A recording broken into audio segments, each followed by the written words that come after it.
You're listening to another episode of the Ana Vivo podcast. Thank you for your time.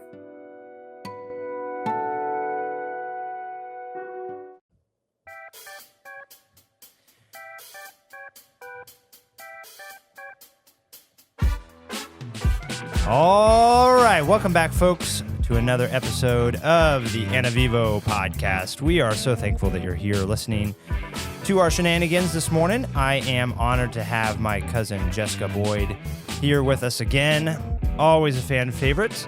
And of course, myself, your host, Tim C. Miller of anavivo.com, livingonwoodby.com, recording live from beautiful Whidbey Island, Washington, in the middle of winter. So not a great time to visit, but still the driest place in Western Washington, which is nice and convenient. So, all right, we are going to follow up with the episode we did last. If you're listening to these in chronological order, it is important that we make some adjustments. And so part of that is following up on the topics that we did the last episode and then moving on from there.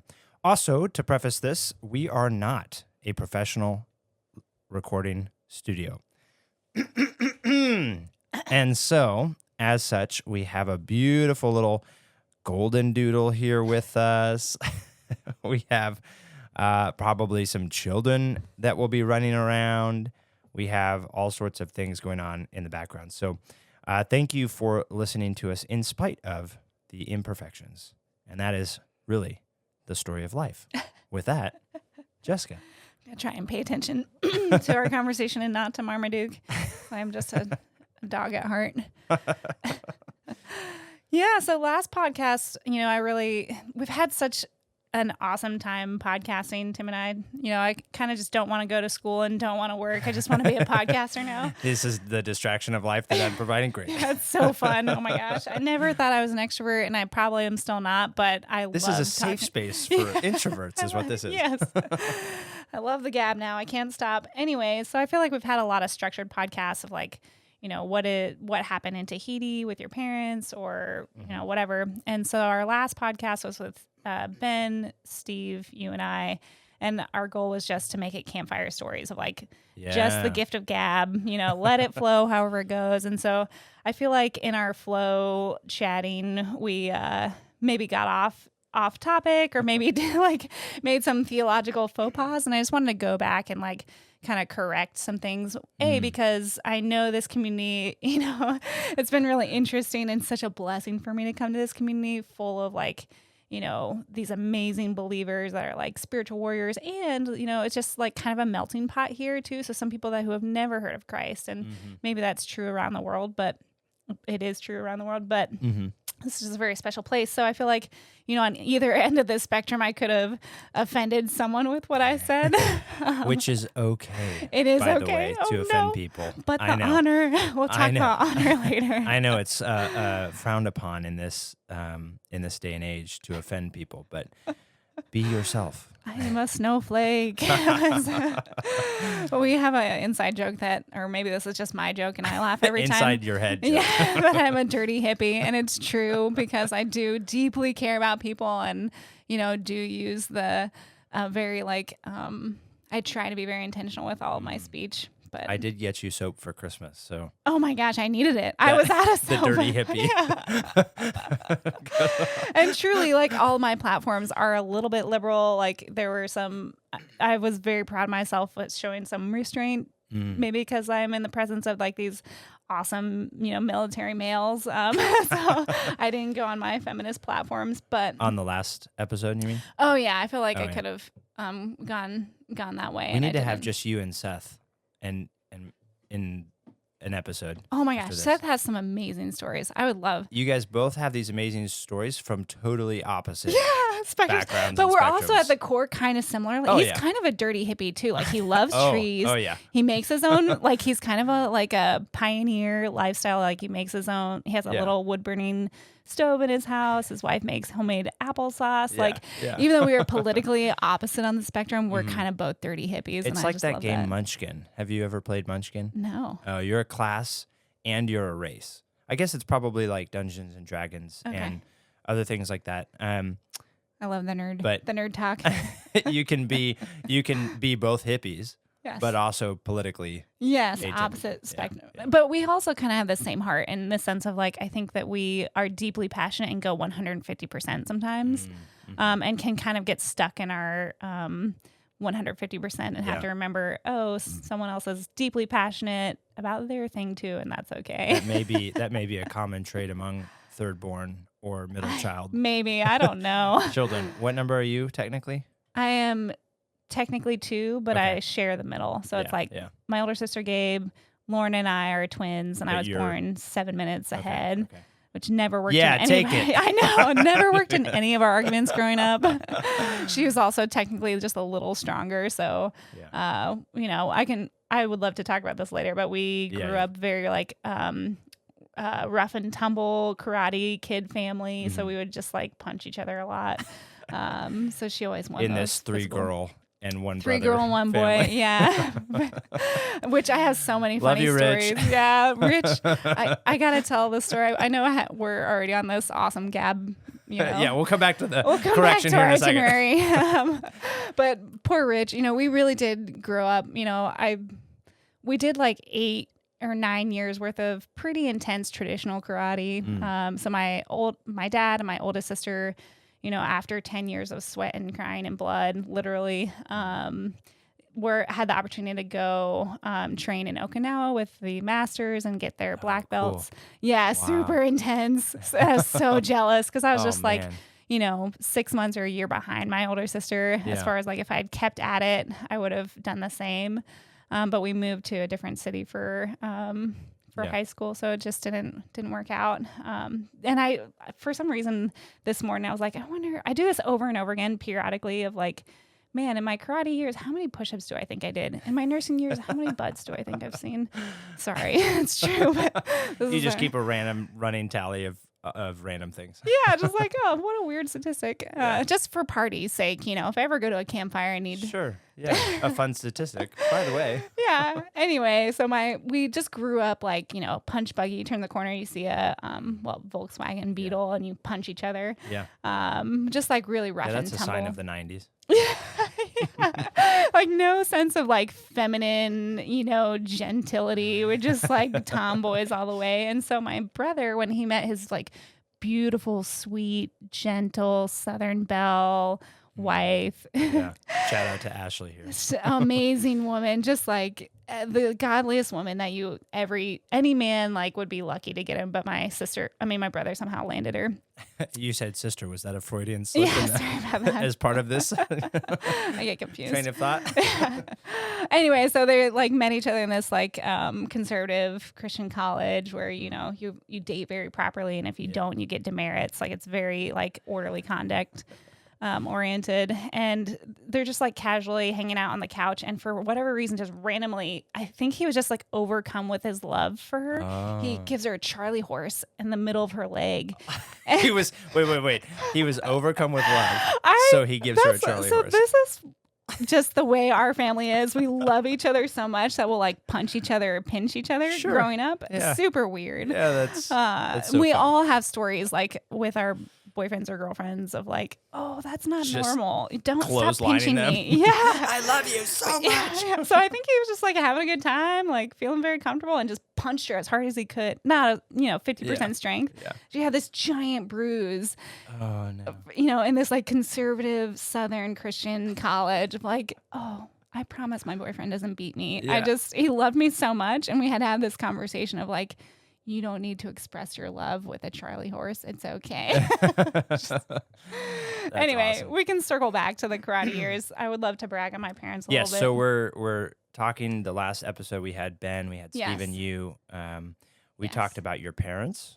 Talked about my parents. We talked about Jesus' first miracle. Mm. So that's kind of where I want to start. Yeah. Of like, so we talked about. So I have this prodigal daughter story, and have lots of different experiences that I don't need to go into detail about. But we kind of started to just like go back and forth about what was the point of his first miracle. So his first miracle is he goes to a wedding. The wedding party, who normally hosts like days on days of festivities for both families and all the people in the town. It's like a huge social status, and could be a source of humiliation for them if they were not to do it well. Yeah.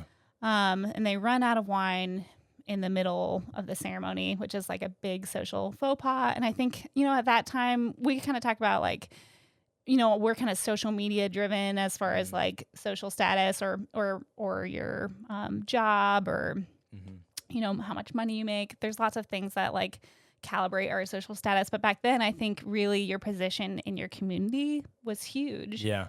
And I think that goes into like whether or not you're going to continue to get business, whether or not you're going to be able to marry off your other children, or, whether or not you'll get healthcare.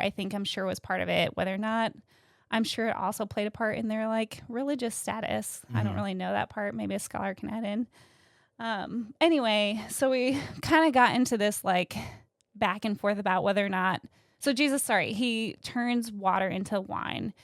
And we kind of got into this like back and forth debate about like, okay, wine back then, was it for the taste or was it for the alcohol? Because there's some guy that stands up and says, wow, this wine is amazing. Yeah. Usually people bring out their best wine first. And as the party goes on, you like bring out the worst wine, but he saved the best for last. Yeah.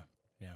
And, it's just this interesting thing because, I think that Jesus knew his plan and his itinerary, for his whole life. But his mom comes and asks him, hey, can you please spare this family from this social atrocity?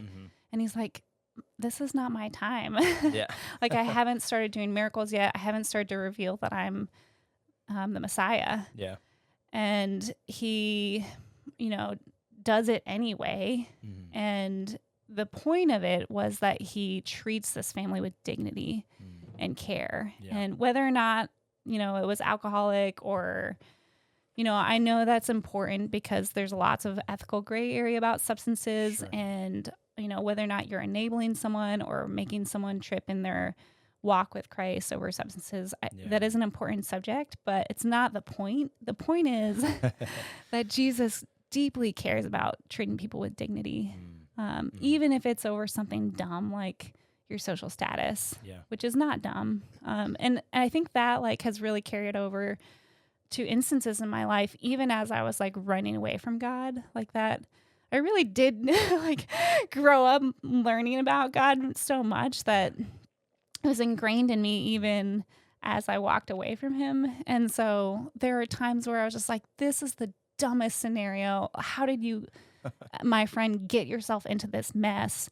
But I will treat you with dignity. And even to the point of that other verse of like, turn the other cheek, of like, man, I can tell you're insulting me, but I'm going to turn the other cheek. And if you're going to keep doing it, I'm going to force you to make a choice to slap me again.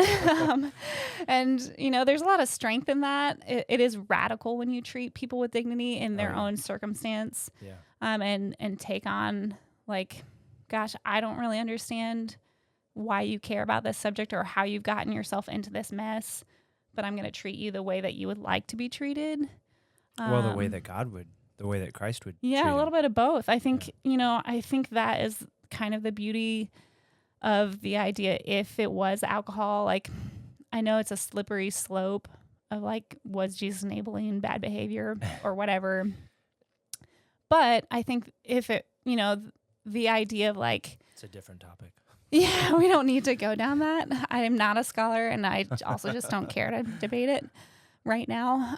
But there are people, and I see this in nursing too, of like, we are called as nurses to care for prostitutes and heroin addicts. And, I hate to make a laundry list as if they are worse than anyone else.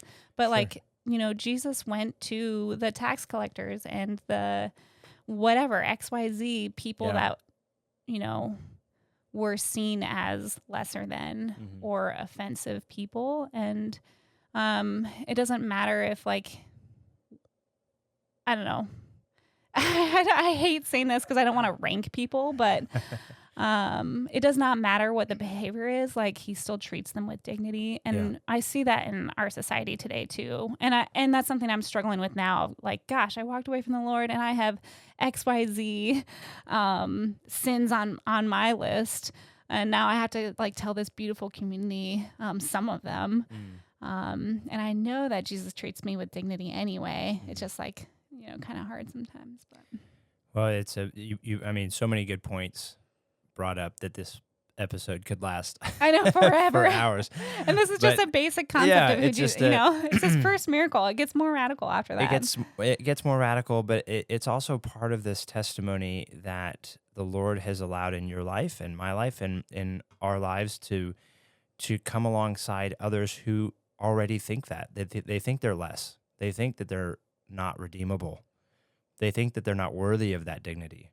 And they don't know Christ, right? You've got the beauty and the knowledge of that raised and imbued to you by your parents and in the church, and we'll get to your parents here in a second. But you've got that hope, you've got that anchor for your soul to kind of bring you back when you have those thoughts, when you've walked away, when you have the shame that's plaguing you, when the devil is accusing you in your mind, and that hope is what gives your fellow men and women around you that don't have that hope, that don't know Christ, this just beautiful thing of like, I can be redeemed. And let me tell you how. Let me tell you why. Let me tell you why Christ wants to treat you with dignity no matter what, and why I therefore can too.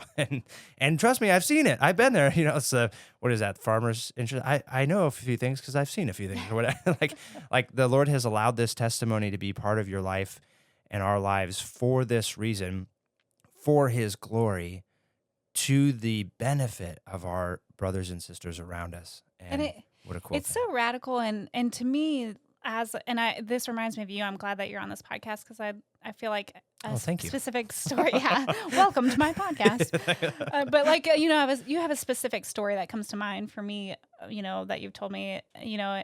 This like servant leadership, I think, is so rare. Like, you're someone that moved up the ranks as a naval officer, right? A naval enlisted person. And I don't know, sorry. It's all right. But you moved up the ranks very quickly. And I think this idea of like treating people with dignity and like a little bit of a servant heart, but also standing up for what's right, this combination of like justice and mercy is so rare in leadership, at least from what I see, just in nursing, I think. That, you've had stories where like, I think you were on deployment in Japan and someone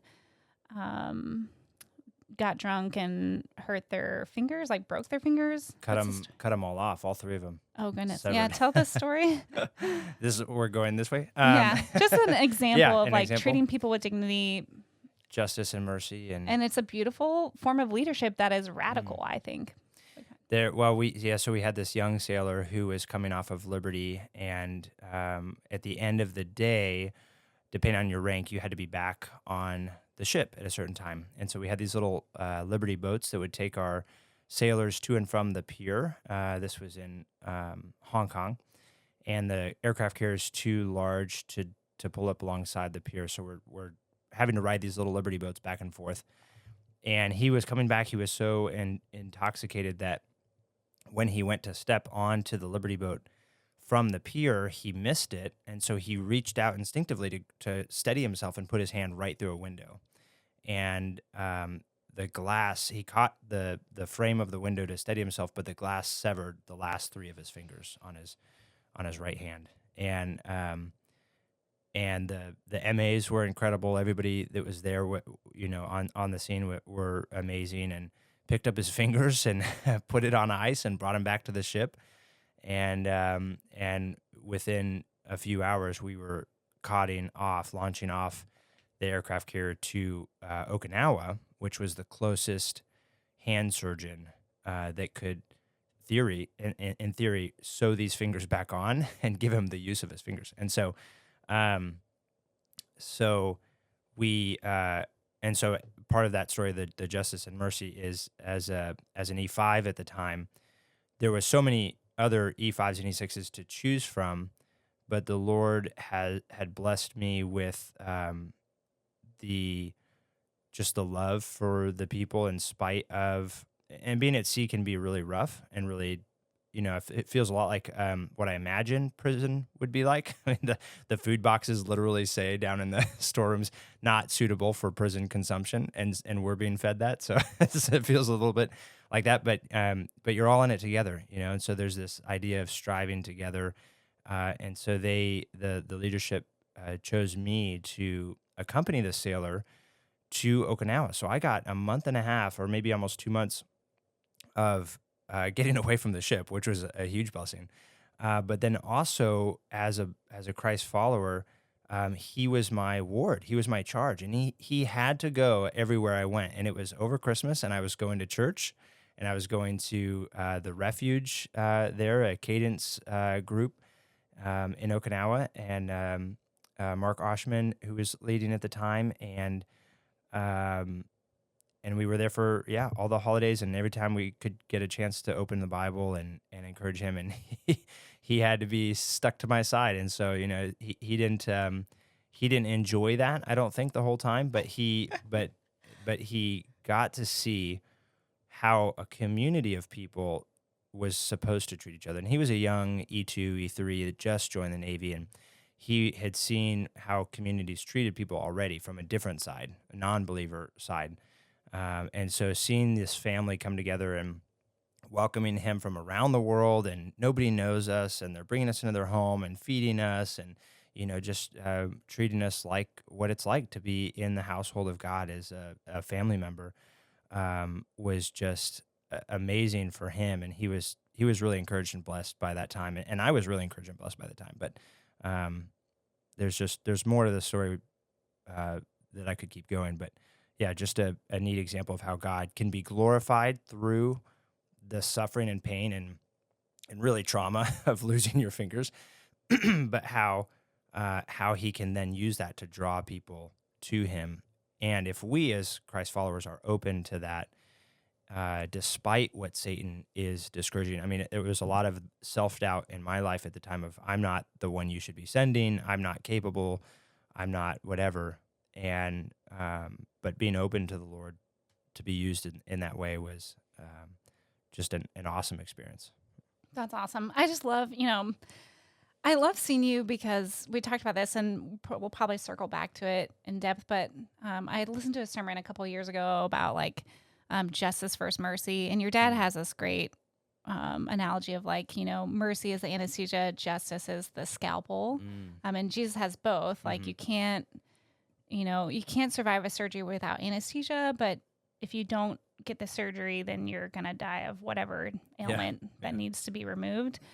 And I feel like we as people, especially, Christians or non-Christians, tend to fall on one end of the spectrum a little bit. Some of us err more on justice, some of us err more on mercy. And so high achievers, and, I think Boy Scouts, just kidding. But what are you saying? High achievers, honorable people, people that may have been raised as firstborns in a military family. Just random people here. Not pointing any fingers. Other people that may also be in this room. Are high on the justice side, but also have this mercy component that's so beautiful. And I'm sure it's fed a lot of people and really blessed a lot of people. And then other people that may have been raised in a military family, a middle child, peacekeeper, people pleaser, err on the mercy side. Oh, dirty hippie. Did I mention that? And I've had some interesting stories of in the deepest part of the belly of the whale years for me, the part where I was working in a bar and was just kind of in agony over life circumstances and turning away from the Lord.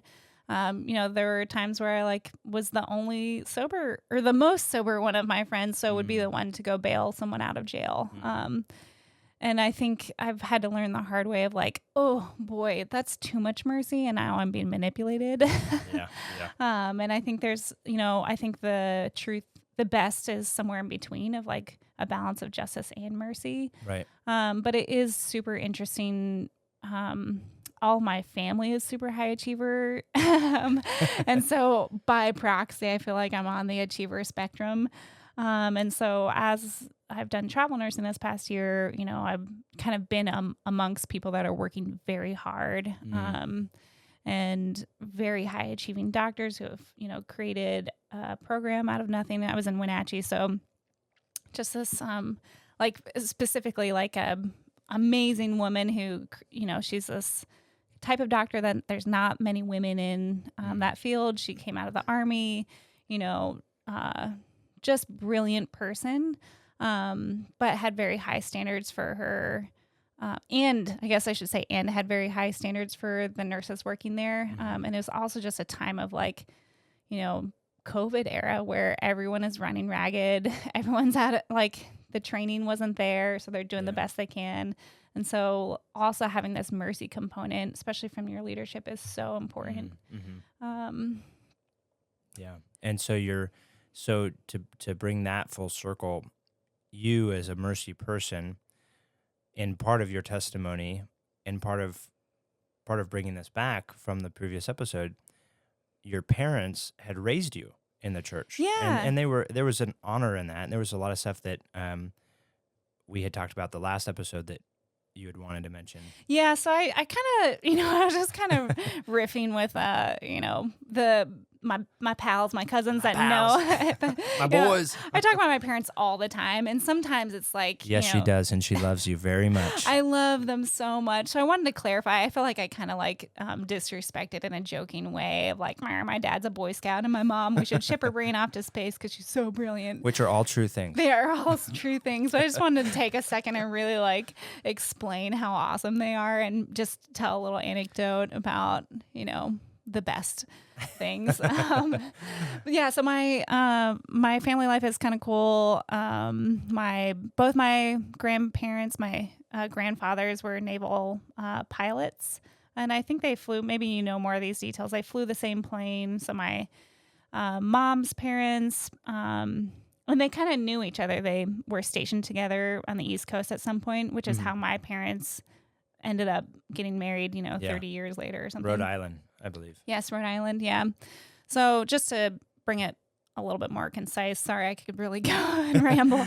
But, just raised in very honorable, God-loving families from multiple generations. And my mom's family was also, my grandpa retired as a naval captain and then became a farmer. And so also like this honor component, this respect component, this hard, like big old work ethic. Yeah. Big old work ethic kind of being in the forefront of, your Christian walk as well. Yeah. And then my dad grew up on the West Coast. He's a little bit more hippie, but not much. He is the firstborn of a, naval family who does what's right. He is an honorable man.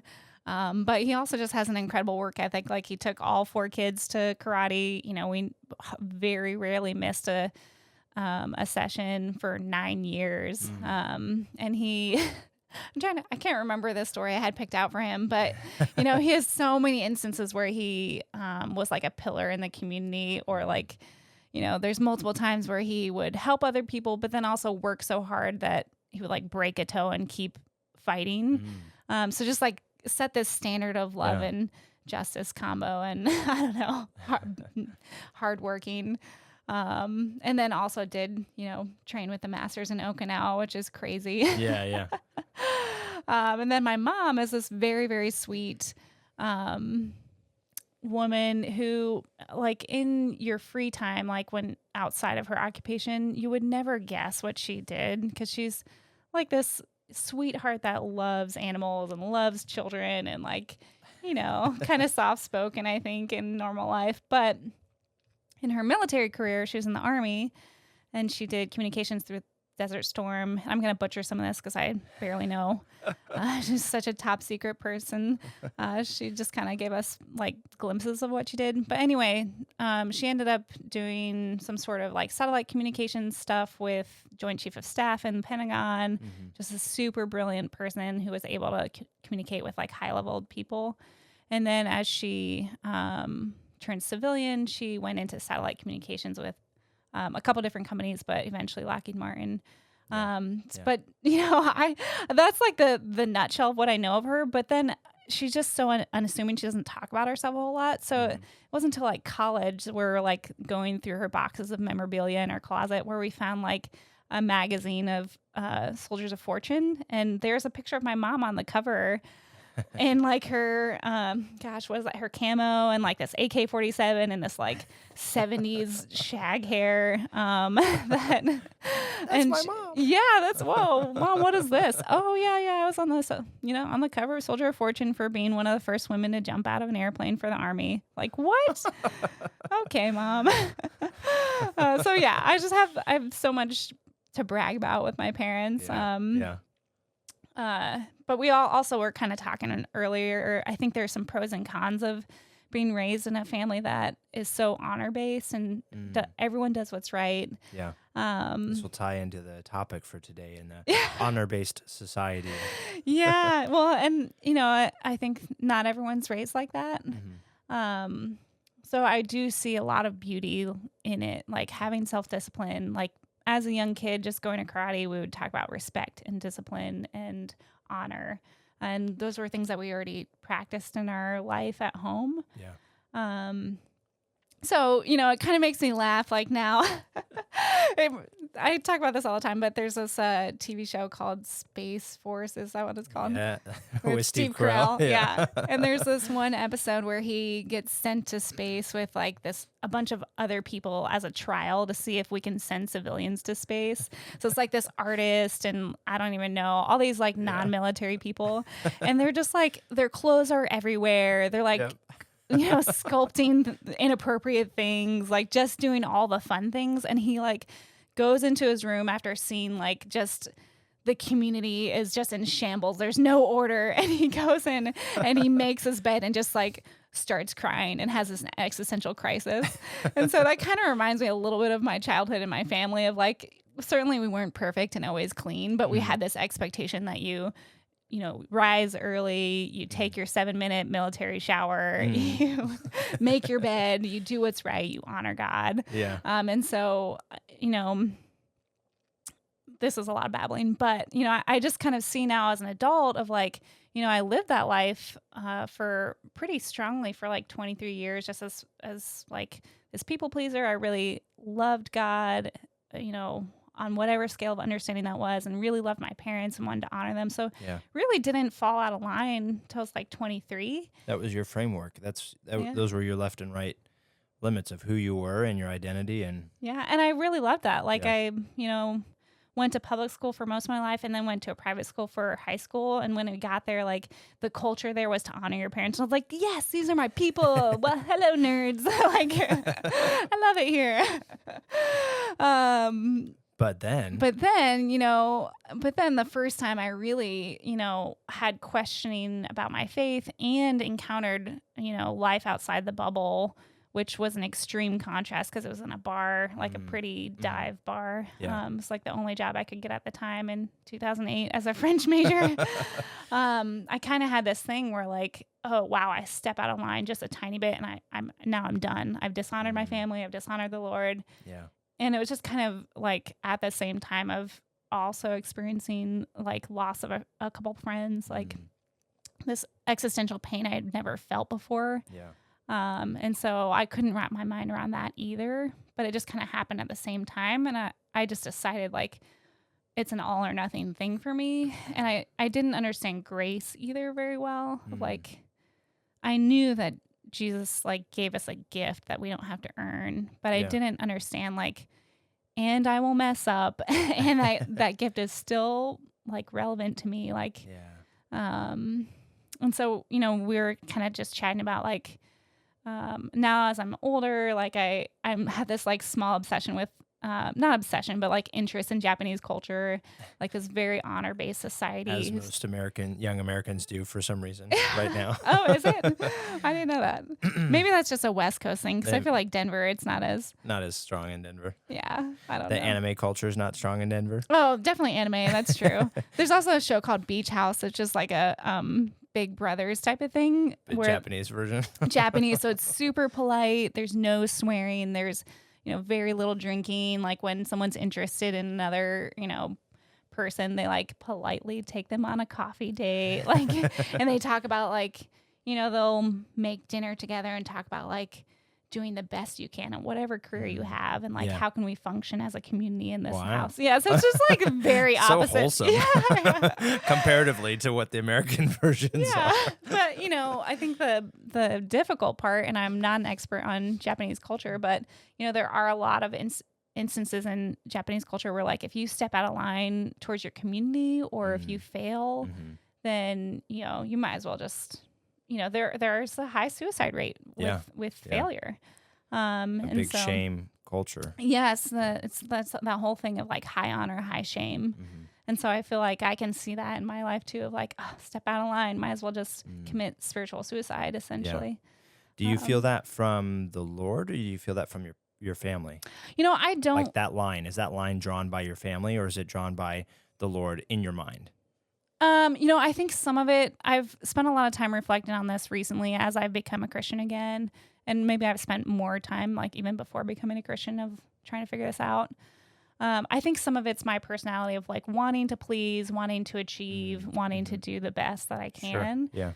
Yeah. And I don't think my parents ever really taught me like you need to be a certain threshold to be a Christian. But I don't think that,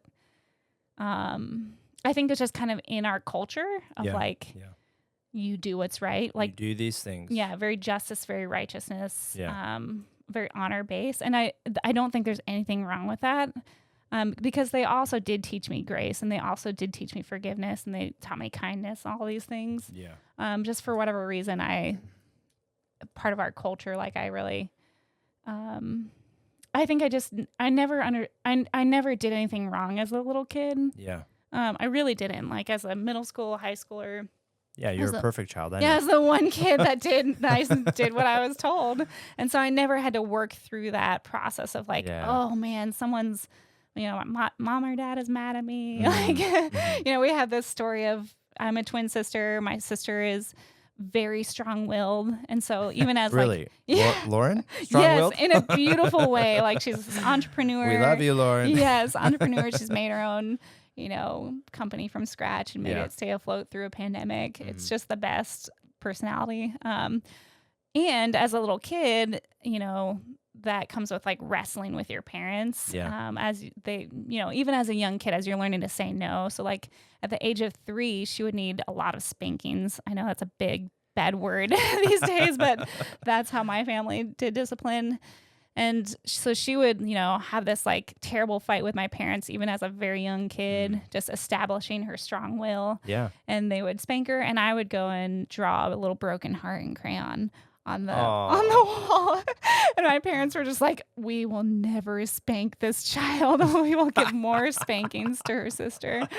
Oh man. Yeah. So I think it's just a little bit of both of like, we were probably taught equally honor and grace, but I just soaked up well, you just never experienced. You had all this knowledge, the head knowledge and the academic of it. But like you said, you got out of you became an adult, you became your own, you started pushing your boundaries. You never had that experience to work through it, the relationship, and you never felt the hug of redemption from that and because you never needed restoration. Really. Right. And so, that makes sense. Now you can see it from the other side where you're like, oh, I'm embracing this. How do I hug? And it's sort of this awkward, like, Lord, how do we hug? How do we do this? How do we redeem? Like, where is our restoration? How does this work? Yeah. And I think also like, I always knew that Jesus' love for me was radical. I think for whatever reason, I think I just grew up with a little bit of a shame. I think this is true of a lot of high achievers. Like sometimes you're a high achiever because you have a high shame factor. It's this weird little dichotomy. And so I think even when I never did anything wrong, I still had a high amount of shame. And would just work hard to overcome it. And personal shame for no reason. Like, and so, gosh, I don't remember where I was going with that, but like, So the restoration part and sort of feeling your way through being redeemed is. Yeah. Well, I always knew that Christ loved me deeply, just so strongly. So I was like, I will try to never dishonor you because I so deeply know that your love is radical for me. And so now it's really interesting, the minute that I stepped out of line, I was like, okay, I'm walking away 100%. Yeah. And had 2 years of pretty tough destruction and like tough learning. And then 8 years of just trying to be neutral and like kind of living for myself, having this a little bit of a residual bitterness and like escape from those 2 years, but really just kind of a neutral, fun life where I like, went rock climbing and did all the outdoor sports and just kind of this selfish life of like, well, if I want to go out of the country, I'll pick up and go, whatever. Yeah. I don't really have to be accountable to anyone. And so now I'm coming back, this strange like occurrence in my life where I'm being plugged into this community and just cannot leave. Even if I try and escape and go back to my own vomit, they'll never let me. And I'm so blessed by that because I, so blessed. So blessed. I hate you. I mean, I'm so blessed. But truly, I think it's easy to accept the love of Christ. It's hard to then plug into a community for me because part of it is that I have to share. Even when I know that Jesus does not see me as shameful and I can see myself the way that Jesus sees me when he looks at me, like when God looks at me, he sees his son and it's this perfect, beautiful thing. And I know that he is telling me when I look at myself, I should not see a shameful person. I should see Jesus the way he does. And I also have to tell people at some point, like, even as I knew the love of Christ, I turned my back and did XYZ, all these things. Right. Which is hard to admit. That's hard to admit as someone that has a high achievement, high shame personality. And so that's been really interesting process. Like all these things that I thought I got over, like I kind of like pulled myself up for my boot, with my bootstraps or whatever, got myself out of it. Really, I never did on a spiritual level. And so now I have to go back and like heal those things and also share those things and remember that Christ's blood covers it, even if I like experience some, downfalls as I share it with other people. Well, it's just a sweet story. I mean, we were reading through 1 John last night at the Navigator Bible study, and literally the whole first paragraph, the whole first section, John, an eyewitness, coming before and writing these things, and these things being that Christ came and manifested himself in the flesh, and God too, and we're proclaiming, we the witnesses are proclaiming the things that we've seen, the things that we've touched, the things that we've heard. And then verse 4, and we write these things to you now, the people that he's writing to, so that our joy may be made complete. As if their joy was not complete before they shared this love and this abundance and the fact that Christ came as a person to be with you, to redeem you, to die on the cross and bring you to him, back into a relationship with him, as if their joy wasn't complete until they got this out. And there's I think they said proclaim like 2 or 3 times. And these short couple of verses, like, we're proclaiming this to you, that he came, that he wants to redeem you, that he wants to embrace you, that he did do those things. And now our joy is complete. And so it's this sweet image of what you're sharing, in that the Lord has already done that. He's already given you this big hug. He's already redeemed you. He's already come alongside you. He's been waiting this whole time. And now you have to get past yourself. This personality, this own shame, the devil's reminders of this.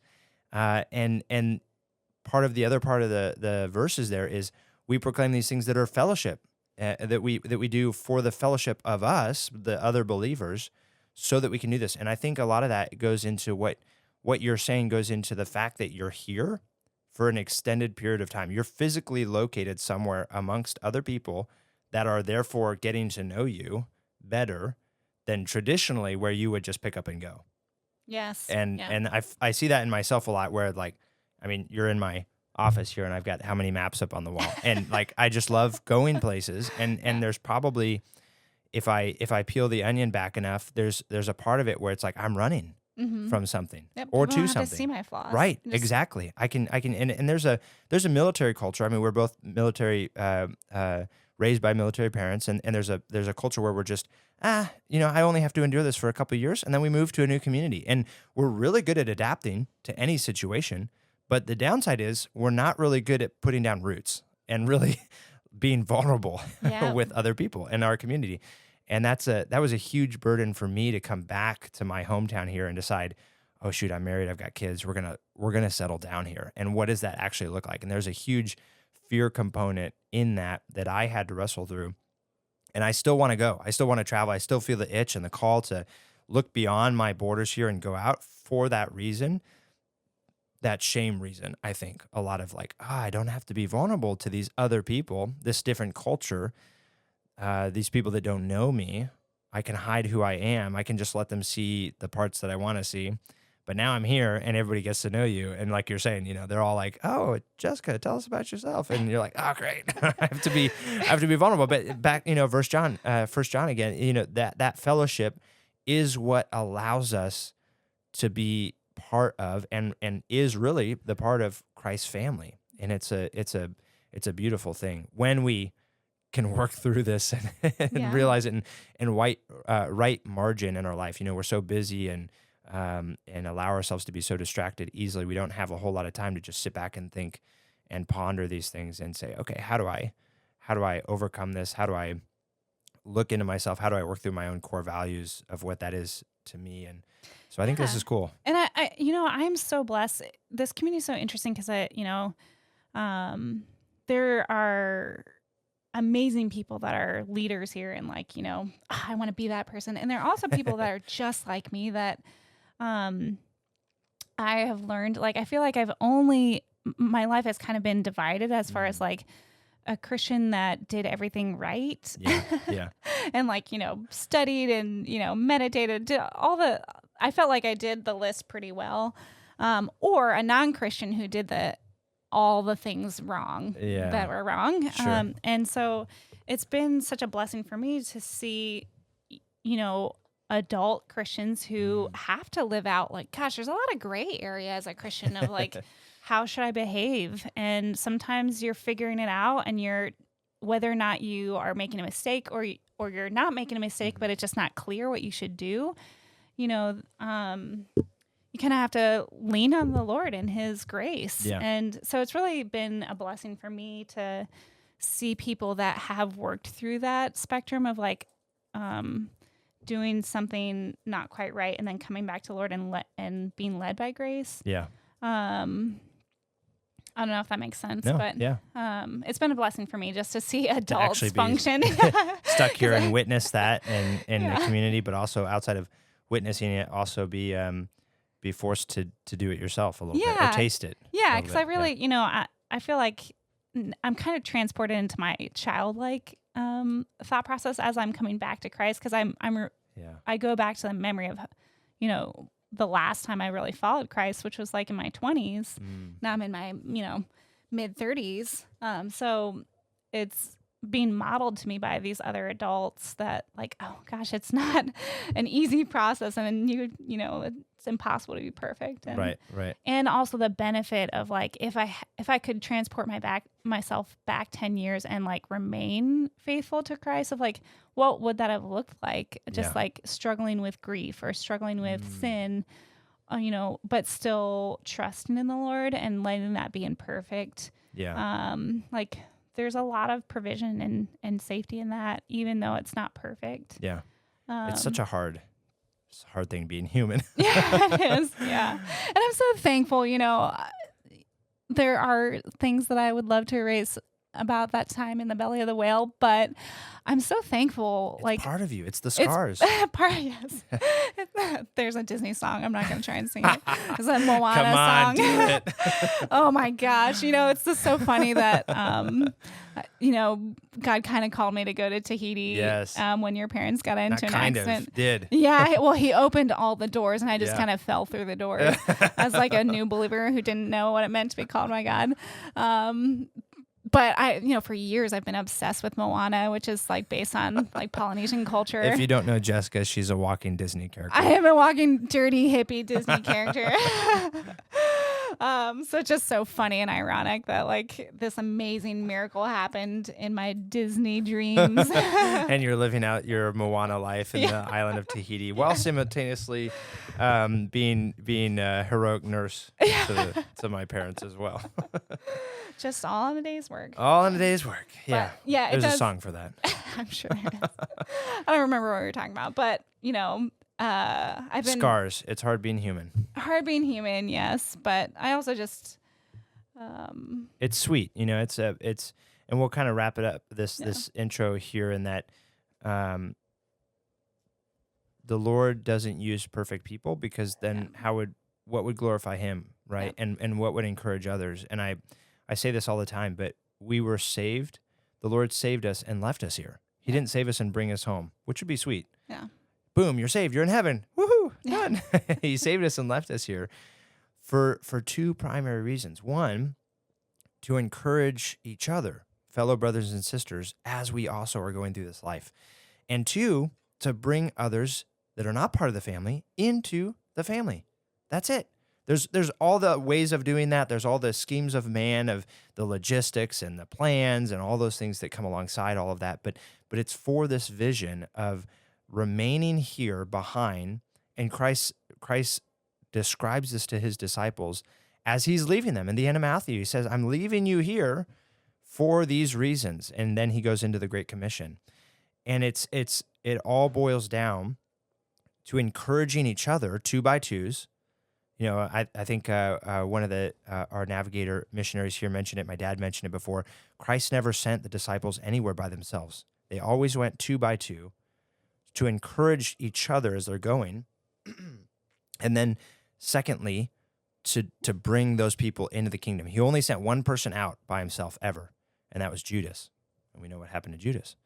Everybody else he sent 2 by 2 to encourage each other as they go and to bring other people in the kingdom. And so that's part of this beautiful testimony, part of what I guess we wanted to share this morning, but also kind of bring back from the previous episode of like a little bit of redemption ourselves from. Kind of lost our focus a little bit. Yeah, it's part of the part of the podcast, part and of the also, episode. I just wanted to say, like, it's been such a blessing for me to now look back on the time in the belly of the whale and see God's faithfulness to me, even when I wasn't faithful to him. And there were times of like, some of my darkest moments were times where I felt like I hear, like, quote unquote, heard God say, like, I love you. Yeah. And sorry, we're kind of distracted by Marmaduke going crazy here. Yeah, and God had a plan for all that in some crazy, weird, all-powerful way. Yeah. There were other people in the belly of the whale with me. Yes. So, yeah. Awesome. All right, well, we will jump right into the next episode here. Or not the next episode, the next topic, because what we really wanted to share about was Japanese culture. Yeah. Woo! We're going to get into that here in a second. Isn't this so great? So the music just cut off, and now it's back on. So this is a professional recording studio for all of you that just skipped a beat from music to music. For you, it was an instant and a random music thing. And for us, about 20 minutes, a nice break. This is great. If you ever want to get into podcasting, don't be afraid. It doesn't necessarily need to be high quality sound engineering. This is an encouragement for all of you listening. And we are moving on to the next set of topics, which is just so fun. If I could just have you here all the time Scab and away. just give up on the nursing stuff, give up on don't college. threaten me with a good time. Oh, man. Give up on more exams. Just come hang out. Yeah, this would be way more fun. Man, the last week or two has just been so awesome. Last week was my birthday week. Yeah, birthday. Yeah. And I was so spoiled. I might. Happy birthday! Green. Yeah. So every day it was just like, meeting with people. I don't know. I feel like I got sung to every day, or like had poems written about me every day. It was just like so cool. awesome. But really, it's in conjunction with this spiritual healing. So I've always had this debate about whether or not I'm introvert or extrovert. I'm fall right on the line. Yeah. And this past week has been full extrovert, and it's been awesome. It's like, so maybe you are slightly extroverted. I might be. Oh, I mean, I definitely, okay. my social energy tank definitely went on E this week. And then I binged on this great docuseries on Disney Plus called Chasing Waves. Oh. It's about Japanese surfers. Wow. Yeah. So on Disney Plus. Disney Plus. They have Chasing a lot Waves. of, yes. You heard it here first. Yeah. Okay. They have a lot of great adventure documents. Yeah, like Point Break. Yeah. Oh, I don't know. Isn't that? Oh, that's not a documentary. Oh, no. Okay. With Keanu Reeves. Yeah. I need to go back and watch that. Yeah. So different surfing epics. I just want to brag on Washington State a little bit. This state is really cool. I know I'm from Denver. That's my home. And I've had this like sense of mourning a little bit. In that I'm learning to hear God's will and obey, which is not something that I've done in 10 years. Usually I do whatever I want. Like, someone posted a vacation in Costa Rica on Instagram. I'm going to do that. Cool. Hawaii in April. Yeah. We'll circle back to that. So I've had this thing where like, I think that God is calling me not to go home, even though I've been away from my home for a year. And because you call that home. Huh? What? You call that home. Denver? Interesting. Yeah. Yeah, I do. Yeah. How long do we need to keep you here before you call this home? I'm starting to feel that already. Like Okay. coming back from Christmas vacation, I was like, I'm going home yeah, instead I'm of the starting other to feel way. that. Well, and now, so I've had this like little sense of mourning of like, God asked me to obey. I'm going to choose to obey. I feel this, peace and things that I think come from God that like kind of confirm that. Yeah. And also this sense of like, if I were to go back home, I would really go back into my struggle zone. Even though this is a powder year and I've been waiting for years to snowboard in powder and it's just dumping snow back there. And I'm in love with the mountains. I'm a rock climber, hiker, mountaineer, don't hold me too much to that. But, there's just like, it's the Alps of America. And like this little sense of mourning of like, gosh, this isn't my home anymore and I may not go back. And God has also like given me other things to, there's this verse in Psalm 103 about like, he will satisfy your desires with good things so that your youth will be renewed by like the eagles. And so the other day I was talking to Holly and she was like, oh yeah, there's surfing up in Vancouver. Tofino is what it's called. And I was like, oh man, I've always had this dream of like putting on a wetsuit, which I have in a box somewhere from one canyoneering trip. Like, I want to be this surf chick, Cold water my surfer. cold water surfer. How awesome. And my dad always, I know he's like this man who bends over backwards and does work for other people. And like, he's a Boy Scout, but he also, you've said that a few times. I know. And what do you have against us Boy Scouts? I know. I actually have, I actually really enjoy Boy Scouts, but I just mean that he really works hard. Okay. But that's a nice association with. I apologize to all the Boy Scouts. I have great love for you. Thank you. And jealousy, because you guys do some really cool stuff. Anyway. Like Magic the Gathering. Anyway. Maybe this is... Anyway, but So he your grew up dad. in San Diego. And so he has these stories of like going surfing in the morning and then going to Big Bear and skiing in the afternoon. Or maybe it was vice versa. I can't remember. But I'm like, oh man, how cool is that? Like this beach boy. That's all I think of when I think of my dad, like Beach Boys. So yeah, part of me is like, oh man, there's new adventures here in Washington where God, I feel like, is calling me to. Yeah. Anyway, so last night in my my social tank is now on E. So I just binge watched this docuseries called Chasing Waves, Cool. Which is Japanese or Japanese American surfers. Oh, interesting. So interesting. So now in Japan surfing or here? So now very similar to rock climbing. Rock climbing is a rebel sport traditionally, and surfing is a rebel sport traditionally. And so these are things that I've been. Yeah, I've seen Point Break. Yeah.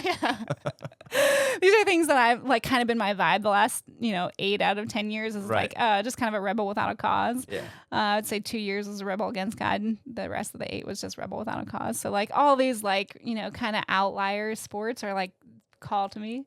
But these sports are coming up. So like now rock climbing is in the Olympics and surfing is in the Olympics. So now it's quantified and they have like free climbers or free surfers. And they also have competitive climbers and competitive surfers that are really into the like the point system. Wow. Yeah. So it's really interesting seeing, surfing.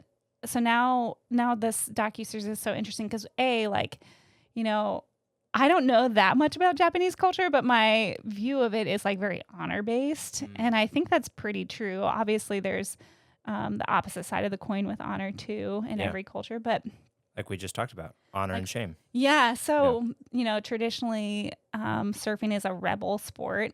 And there are some like, traditional Japanese, like old timers that came up with the sport. Wow. But now, like as it's in the Olympics, a lot of the Olympic competitive surfers are actually like Japanese heritage Americans or Japanese heritage Australians that are going back to Japan, especially in 2020 with the 2024. Well, yeah, I think there was this past 2020. This past 2020, yeah. So like a lot of them had to go to Japan, quarantine there for 2 weeks alone. Sure. Okay. Like really like sell out for the sport as far as like sacrifice, like leave their families. And and a lot of them have to wrestle with like, I wasn't always accepted in the American school system as this Japanese American kid. Right. And now I'm going back to Japan and I'm not really fully accepted in Japan either as this or like, I grew up in Hawaii and I have this fusion culture, this third culture. So it's and surfing, I can't really see fit into this high organized structure of honor and shame in Japan. Right. I mean, it's not a like rebel sport. Yeah, exactly. So it's super interesting, to see like this culture of honor and this culture of rebel and how they like fuse together because it also seems like Japanese culture is so magical and hippie in a way, in that a lot of the surfers What really. does that even mean? Hippie in a way. What is Japanese culture? Yeah, well, this is maybe my interpretation deep as dive a into hippie. this for a second. Well, a lot of them talk about like, the roots, why this rebel sport fits so magically into Japanese culture is like the connection with the ocean, and it all goes back to the ocean and like. Okay. So like my, it's my not so much hippie heart a is hippie. singing. It's a naturalism and an animism connection that they do have in their religious and cultural. I understand. Okay. Yeah. Yeah. I see where you're going. So yeah, it's like this beautiful, I have Connected like this to the earth. Yes, I have like this Fern Gully Avatar, Moana like penchant, or whatever. And Avatar 2. Yeah, Avatar 2, which is all like water based. Yeah. Hippie versus all Tahiti and Tahitian. Anyway, this show is just such an interesting fusion of all these things that I'm interested in, like honor, so it's these elite athletes that are trying to come up in the sport as this, it's the first time that surfing is in the Olympics. Yeah. And it's kind of like, figure skating in the sense of like, or maybe gymnastics where there's people judging your performance and it's a very subjective scoring system and you're at the mercy of the waves too. So like your performance, the conditions and fate. just a lot of, and it's just such a new and elite sport. There's not that many people that grew up, and a lot of them have to be from like born of surfers too to really come up in the sport. And then you kind of pave your own path to like, you have to get your own sponsors and you have to like kind of have a social media presence to come up in the sport, which is super interesting. Yeah, it kind of is a weird, I don't know, catch-22 is not the right, but it's a dichotomy of that it is a wild, free-spirited sport where you're at the mercy of nature, right? You're out there to get away, right? To be just to unhinge, to be one with the waves. To be one with the one with nature and to get away from structure. And now you're subjecting this unstructured, amazing adrenaline rush to this very structured textbook academic version Yeah, of that. like So quantified. Yeah. yeah, that's got to be an interesting. So you would recommend this documentary? I thought it was great. I binge watched it. And what was it called? Chasing Waves. Chasing Waves on Disney Plus. You heard it here first. Yeah. Okay. I just think it's so great. And gosh, there was something I was going to say. we were. So to see these elite athletes too, who don't always make the mark. Like some of them, like one in particular, I think she's an American. She was born in America, but of Japanese parents. So first generation American, Japanese American, goes to Japan, puts everything on the line in 2020 where, society is shut down. It's pretty a bold move to not get paid for this sport and go for this, to try and qualify. And in America, you just, you catch a gnarly wave, bro. You earn a name and then that's how you become pro. You start to make, and as a woman too, like there's all this element of like, you got to make a name for yourself to even let the locals give you a wave. Cause there's all this like territorialism in surfing. I used to watch Rocket Power as a kid, so I understand that. Yeah. Yeah, you gotta hang with the bros. It's all relative. I like that reference is a little too nerdy for me. I really appreciate that. Shoobies, bro. Yeah, so it's like following this young woman. She's got to be in her early 20s, who's putting everything on the line, and her family is also joining in this dream with her. Like her dad comes and quarantines for 2 weeks, puts his life on hold. But in Japan, so here you just make a name for yourself. You just let your talent show, and you gain respect in the community, and then people start to notice you, and they sponsor you, and then you come up as a pro. But in Japan, you have to qualify a professional surfing test. Oh. Yeah. Wow. So it's super interesting because she already has the qualifications. Yeah, she's clearly got a name and a reputation, but now she's got to go back through. She needs to get her license in Japan. Yeah, the license, that's right. Yeah, so she goes to qualify. And this is all in preparation. This is like 2020. It's in preparation for 2024 Olympics. Okay. Because there's, you have to go through all of the competitions around the world. Tahiti. Yeah, so it's 2024. 2024 Summer Olympics will be in Paris, but the surfing will be in Tahiti. And so they talk about this too. It's this epic wave. It's like Jaws or Pipeline, but it's this wave that like they haven't held a lot of competitions. Oh, cool. And they had the WSL championship when I was in Tahiti. Really? It's called Chiapas. Okay. Or Tahapo, I think is how you say in Tilapia? Yeah, in Tahitian. There's like Tahitian way, and then the rest of the world says Chiapas. Okay. Or Chapos, I don't know. Anyway, the surf competition, not the Olympics, but WSL, World Surfing League competition was in Tahiti while your parents were there. And I like wanted to go so bad, but it's you like... You should have. No. My parents would have been fine, right, Mom and Dad? Yeah. Next time. Anyway, but it's this epic wave that they haven't had competitions there because it's so fierce. It's a big wave. And there's such a high death factor if you... Because it's like on the reef or rock or... Yeah, I don't really know. So it's like Surf's Up. Yeah. Is that with the penguins? Yeah. You remember him? He I haven't seen it. I need to. Big Z. And Big Z faked his death because he caught that epic wave, but it went right into those gnarly rocks. And then he went into hiding. I mean, there's a whole story. I won't ruin it for our listeners, but go watch Big Z. So it sounds relevant. So there's this gnarly wave in Tahiti. Yeah, that could kill people or has 100%. Killed people. It's like a 40-foot wave. It's the size of a building. I can't remember the speeds, but it's like pretty probably as fast as a car.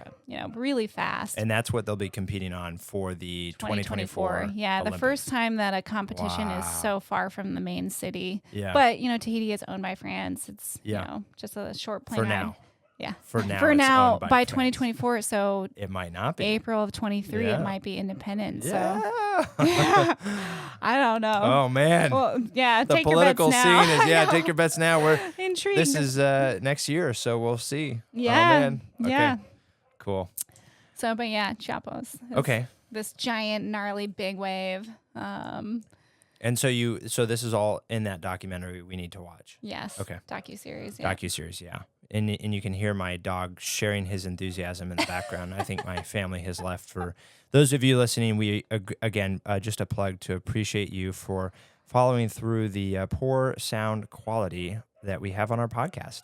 This is a low-key just opportunity to share and be more authentic and genuine is the goal of this. And what you're hearing is true, authentic, and genuine just life. Ramblings, yeah. We're just talking about TV, but also our ramblings, but also the dog in the background, and also, the house and the functionality, and my great wife with the kids who's, and they're in school and doing different things. So just a glimpse into what it looks like to be in my head. So. Yeah. Yeah, but also, let's make it real life too. If anyone wants to go to potentially Hawaii and learn some little surf waves, and then Tofino and learn do some cold, wetsuit surfing, and then go to Chiapas in Tahiti. Man, let's make it happen. Let's make it happen. Jess has her wetsuit. She's ready to break it out of the bag there. So you started it off by saying how great Washington is. And I'd like to circle back to that, because as a Washingtonian, I'm a fan of those kind of comments. Oh, yeah. There's surfing in Vancouver. There's also, La Push. I don't know if Holly mentioned that. So there's great surfing out Twilight. there. From Twilight. Yes, another great claim to fame. Classic. But in reality, there's good surfing out there. Mm-hmm. Oh yeah, that's I think it's probably like 6 or 7 years ago. I don't know, it might be more than that. I've done the Hoh Rainforest Trail a couple times. Okay, and up to the Blue Glacier. Up to the Blue Glacier, yeah. So that's one of the unique things about Washington. Did I not know this? I don't know. You did this by yourself? No, I did it once with a friend, and then I did just the beginning little mile with Lauren and her friend Mimi. Yeah, cool. But multiple times, so now I've done it twice. So now, I have these opposite dreams. I got up to the glacier, but I don't have glacier training, even though I do have mountaineer training and trad climb training. But I don't have glacial training because you don't have there's no glaciers, and not really in Colorado. No, it's sad, really. Yeah, it's just a sad little state. It's not real mountaineering there. No, but people really do come here to learn glacial training and do Rainier and also an hour away into La Push or Forks or whatever. That's the first time I saw these chicks tumble out of a van and put on their wetsuits as we were drinking coffee, walking on the beach, getting ready to go surf. So it's oh man, my people. Yes, all my hippie adventures. In a just a beautiful area too. I mean, just these black rocks out in the water and gorgeous beach. Gosh, big cliffside beaches. And you can camp on the beach. We camp on the beach and run along the coast. Are and you coming starfish. to Long Beach with us this year? I'm asking you live on the air. So that's what I'm trying to figure out. Honestly. Yeah, honestly. So this, I've been in would be 2.5 months. I rededicated my life to the Lord. It's been 5 months right before your parents' accident in Tahiti. Yeah.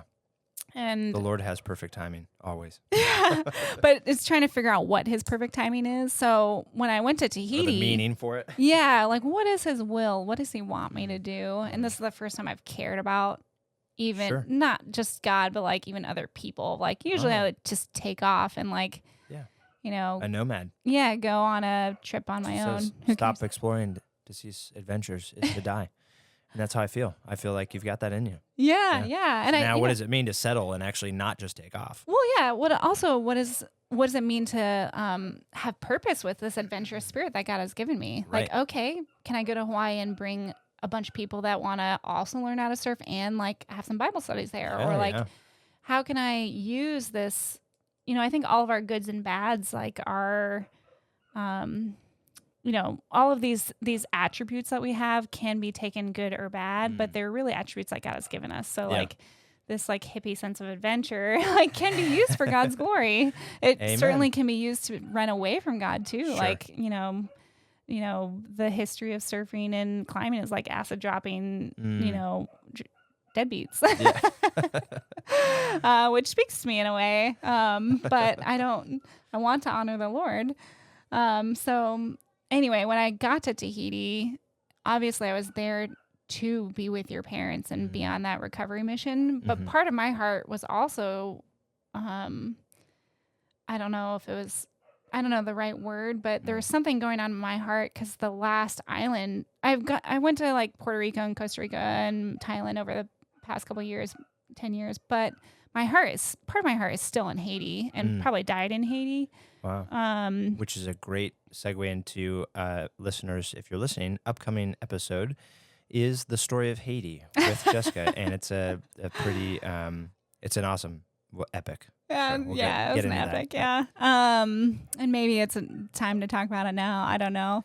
But anyways, yeah. So maybe I should just talk about it now. Okay. How All much right. time do we have? Episode listeners, we're moving that to now. Now is the time. Hold The on, urging just- of the Holy Spirit. Yeah. Yeah. So go ahead. Yeah, so back, we're just connecting, this strange occurrence in my life where I became a Christian again, or like rededicated my life, was called back to the Lord recently. And it was really a story of like kind of Hagar of like, I've known the Lord, but I am trying to stand on my own 2 feet and not really live for the Lord. And it's kind of in my own spiritual desert. And someone just randomly witnessed to me and said like, Jesus is my Lord and Savior. And it just like was like lightning. Okay, this is what I need in my life. I've known who Jesus is. I've come back, like thrown myself at the feet of the Savior many times, but really have not been able to make him Lord of my life. And part of that is because I've like not been able to plug into community. Yeah. And also had this rebel spirit that I just can't squash. Have to just keep going and escaping. Yeah, escaping and shame there's a million reasons. Anyway, 2 weeks later, your parents get in this accident in Tahiti and all the doors open for me to go. And I have this history of being a French major and wanting to be a missionary in Haiti 10 years ago. And now I've been a nurse for almost 10 years. So just kind of felt like this weird divine, opportunity for this terrible occurrence to be a part of this recovery, and truly nothing short of a miracle, to have the best possible outcome on so many different fronts. It's just so rare to happen, whether or not you scientifically believe in it being a miracle or not. Truly, I've not seen so many best possible outcomes happen after such a difficult trauma. Right. And to witness someone praising God, like pouring out gratitude and leaning, trusting in God, and in the process, showing that love to other people for 2 weeks. And there's other podcasts you can go back and listen to about the details of this story. But truly, I've never seen that, and it will be like burned into my brain forever. And it's been a huge pivot point. Part of your testimony now. Yeah, very possible that I could have felt like this call to the Lord and then walked back and gone back to my own vomit, as I've done many, many times. We talked about this movie, Redeeming Love, or, the story of Micah. That's my story too. Of like, I've always known the love of the Lord and walked away, chose to turn away, and I have done that many times of like, I know I need to go back to the Savior, but I can't make him Lord of my life. And whether it's a shame cycle or whatever, running away, just go back to my filth. Anyway, and so now I feel like that's this kind of orchestrated, blessing for me of like through this tragedy and through seeing this miracle and through seeing your parents, the way that they handled that. Yeah. Involving so many people in the updates. Now I'm kind of captivated and like captured in this community, and I can't run away. Even I keep trying to run away and I can't. And it's such a blessing. You have to rub shoulders with people. You have to be vulnerable. And it's such a blessing. I have kind of been this mule the entire way. But you know what? It's a good insert for me to plug that this is a fantastic base camp. It really is. Yeah. For the rest of the world. This doesn't mean you have to, you're stuck. Yeah. This doesn't mean that there's, the fear of like, I'm settling for something less. This is a base camp. We're surrounded by 4 international airports. We've got the railroad. We've got 2 ferry systems, a bridge. You can fly out of Canada for half the price to other places of the world, or fly out of Seattle. There's direct flights from Seattle to Tahiti. Right. There's just it's an amazing base camp, and you're only an hour away from all the big cities, but you're out in the Salish Sea. You're out in the Puget Sound, and so you're kind of away from the chaos of 2020 that's happening in the big cities and things like that too. So it really is a great base camp that you don't need to feel, or that people shouldn't feel And trapped in, it truly which is something I had to work through. Yes, and it is truly, even though that it is a slower town because it's just spread out on this island. Yeah. The beauty of that, it's still a melting pot. Like there are people coming and going all the time. Yeah, like, largest naval base on the West Coast. Forces and it's close people to Seattle, every like 3 years in and out. Yeah, it's not isolated at all, but it's isolated enough that there's also like eagles and whales and sea otters and like this, all miles your of Fern blackwood. Gully friends. Yes, my hippie heart. And descendants of farmers. I love like fresh fruit. There's all this, fresh vegetation everywhere. All your Ukrainian farmer side. Yeah. So compare and contrast this Tahiti back to the Haiti part that you were about to share with us. Yeah. So speaking of Port City, it's hard to figure out where to go from this. I'm wondering now, like, Tahiti was such an instrumental part of my life. My knee-jerk reaction is like, oh, maybe I'm called to be a missionary to Tahiti. Yeah. And part of that is because, we kind of talked about in the last podcast that, I was raised as a Christian. I accepted Jesus as like a three-year-old and really just kind of dove head in, like whatever, all the ideals of love and like God first, others second, me third. Like, there's different stages of understanding of who God is and what it means to follow him in my life. But in every stage, I was like, yes, I love this. I'm in 100%. And certainly had like different understandings and wrestlings with each, as a middle schooler, as a high schooler, and, in college. But was really blessed to be exposed to short-term missions in high school. Went to a private school, and our teachers, like our Spanish teacher, our French teacher would, our history teacher would take us to, and my parents worked really hard and really blessed us, and I would say maybe spoiled us in some ways. It kept us in this like beautiful bubble where like we were taught, like our number one priority was honoring the Lord, and our second priority was getting gold medals in sports. I say that with, joking, but kind of true. Anyway, so was exposed to, going to Kenya, going to El Salvador, going to Uruguay, a couple different developing nations. And we did not focus a whole lot on academics growing up. So I just kind of knew I was good at French. And there was a local college that my twin sister was going to, and they offered French, and a lot of people from my school were going there. So I just kind of was like, sure, I'll be a French major and I want to be a missionary. So I will sign up for Young Life and learn how to evangelize, and which is a parachurch ministry where you leave the comforts of your church home and go into the public schools, and you become friends with people to share the love of Christ, which is not, I had traditionally stayed in my bubble of like my family. I have a twin sister. I have like my soulmate on a friendship level already. We always had friends growing up, but a lot of times we just kind of stayed in our bubble. Sure. So the first time I really experienced that, and then went to all these missionary conferences, like really had this heart to go to a developing nation, and knew that, a lot of countries in Africa speak French, and just didn't know like what skill I wanted to do, if it was evangelism or wanted to be a tent maker. Could have been anything, could have been agriculture, healthcare, you name it. There's about 1 billion things you could do in a developing nation. And just like through the process of it, I, had these like pretty cool job offerings when I did study abroad in France, like of like teaching gypsy kids English with missionaries there, or like being an au pair and just following around some missionary families in the church there. And I just like was like, no, I really feel pulled to a developing nation, and came back to a couple of weeks before graduating college and went to church in my hometown.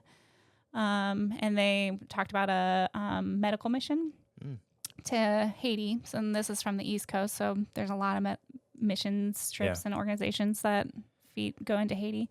And Haiti is, if you don't know about it, it's country in the Caribbean who is the poorest on the Western Hemisphere. And their history, they share an island with Dominican Republic, who is a Spanish-speaking. There's literally a line, like if you have an aerial view of Haiti, there's a line that's like green and lush of the Dominican Republic side. You and can then actually like, Google Earth that. Yes, that and then line. it is just like, so the history of Haiti is that it was a French colony, and they, gosh, to me, this is like a beautiful part of the Haitian people. It's like they are strong-willed, and they bucked, they overthrew the French rule. Multiple, times. Yeah, this huge revolution. And to me, it's like the presence of resilience. Maybe it's just like, I grew up in Virginia and the 13 colonies and revolution. These are my people. Lived in Richmond, which is like the heart of the South. And, I don't know, maybe it's just the nerd in me that's like, this is the beauty of the Haitian people, is that they are resilient. Sure. But anyway, they overthrew the French government, and the French government in response was like, okay, we will give you your independence, but you need to pay back all of your war debts. All the war debts that we accrued, you owe us now. Wow. And so they started off their country in extreme poverty from the get-go with no leadership. Like, they had to form a government. And so immediately what happens is just corruption in the government, which is part of the reason why I am politically charged sometimes, because I have witnessed a country that has no political infrastructure and no safety. Like, no one pays taxes there. There's no public services for health or road or, I think is it NATO or there's like whatever that foreign police group is. Yeah. I can't remember what it's called right now. Like, they are kind of more dominant than and more just than 100% more just than the Haitian police. Anyway, so went on this trip 2 weeks before I graduated, and it was just kind of this interesting thing. Like, I was kind of trying to learn how to like hear the Lord's will in my life, and had this like weird thing. I went to this mission conference with like 20,000 people, and I think it was St. Louis. And they had like, they have an altar call at the end, but then they also have this like call to missions. And I was just like, enamored the entire time of all these missionary 20,000 shoulders. people in a situation designed to get all the adrenaline going and the emotions. Drinking the juice for sure. And also just these radical testimonies of like, oh yeah, I'm an aviator missionary, just like your wife's dad. And this is how God provided radically, like just radical stories that is not normal to American culture. And so I just had this like moment of like, probably adrenaline, but like altar call moment of like, yes, I want this radical faith. I'm all in, and wrote a check for my entire bank account, which was not very, I think it was all except for $100. And this is pre cell phones. I didn't have a credit card. We were young back then. Yeah. And I knew I had I had already booked my flight back home. So I was like, statistically, I should make it okay. Like, as long as nothing really bad happens, but also God, you provide. Good, but I'm giving you everything now. Here we go. So then, in this process of like, okay, there's this missionary short-term missions trip to Haiti with my local church. It's a medical missions. God, this is 2 weeks before I graduate. I need a couple things. I need a green light from all my professors. I can't remember what the second one was, but the third one is funds. I have this little tiny job, and I'm a young life leader in college, and I don't have any money. And I'm not going to ask I refuse to ask my community, my family, or my parents. Just like this pride moment. And lo and behold, my dad, for some reason, was like, "Hey, we should really go close out one of your bank accounts." And there was like this frozen bank account with just the amount that I needed. Wow. And I kind of you had forgotten about, or I kind of think that it was that check that I wrote. Okay. I think that maybe the missions organization was like, this poor kid, we're not going to cash his check. And I kind of feel like it was this beautiful, like, in God's plan of like, oh, you dedicated. Yeah, you gave it to me, but I will provide a scapegoat for you. Yeah, and I'm going to give it back to you to go. But I also felt like, oh, this is the sign. This is Gideon's like, wait, was it a wet one or a dry one? I can't remember. But this is it. So went to Haiti and just fell in love immediately as far as like, this is dirty and gross and miserable here. This is what you've been looking for. This is what I've been training for my whole life. I told you we focus on honoring the Lord, certainly giving to other people, but then also just working our butts off. These are your people. These are my people. Yeah. So just like kind of miserable conditions, but also a lot of beauty in that. Like one of the beautiful illustrations is like, there's just trash ravines everywhere. They don't have like a good sewer system there. And so like they, behind the houses, like will have trash ravines with like sewage and trash piled up. Yeah. And there's pigs like just eating the trash and roaming everywhere. And it's a very like, when I went, it's not specific to that time period. There are always revolts or like riots for like pleading the government to give them subsidized food, or like, anytime there's an election, this is just normal. There's always like a baseline of upheaval. Anyway, so it's like, okay. And there's like all these stories about like people like climbing over towers with like shards of glass over it and like stealing generators or picking up a car, like extreme poverty, extreme, theft, all this stuff. Yeah. It's like, why are these pigs roaming around and no one's stealing them? Well, in that culture, like you don't steal from other people, really. Like everyone sees whose pig that is, but as soon as and there's like this cultural honor system of like, we will not, like we're all in this together, like we're already all poor, so we know that this is your pig, we're not gonna steal your pig, but as soon as you slaughter it, then you need to share some of it with other people. Oh, interesting. Okay. So that kind of played in the healthcare part too, of like, we're sending these American doctors every 4 months, handing out blood pressure medication and vitamins and antibiotics, all these things, but we're really not following a sustainable model of healthcare. Sure. And it's this idea of like, we're coming over and feeling really good about ourselves, about what we've done and done in the Lord's name, but actually there's some potential harm there. Yeah. And so the network of churches, the daughter of the pastor who, really cool story. And I feel like this is this opportunity to ramble. I apologize, but I feel like this is an opportunity to share it. The pastor, who's like, maybe you're a little older than your dad, is probably in his late 70s now, so a lot older than your dad. When he was in seminary, his roommate was Haitian, so he took his family with his young kids, like 2 years old, down to Haiti, fell in love with the people there, met his roommate's dad, and then came back, finished seminary, and during this like election, that dad in Haiti spoke out against this corrupt leader who was going to be elected. Yeah. And he was elected. And so he had to flee to the countryside and died from the flu. Oh, wow. And the pastor on the state side was like, why didn't you tell me? I would have sent you $20 or $40 to go get whatever medication you need. Yeah. And out of that, he created this network of churches that also sent doctors down to Haiti. Okay. So this beautiful, like, legacy of love for like 20 years. Yeah. And during that time, his daughter went to Haiti with him over and over again over the course of her lifetime. Cool.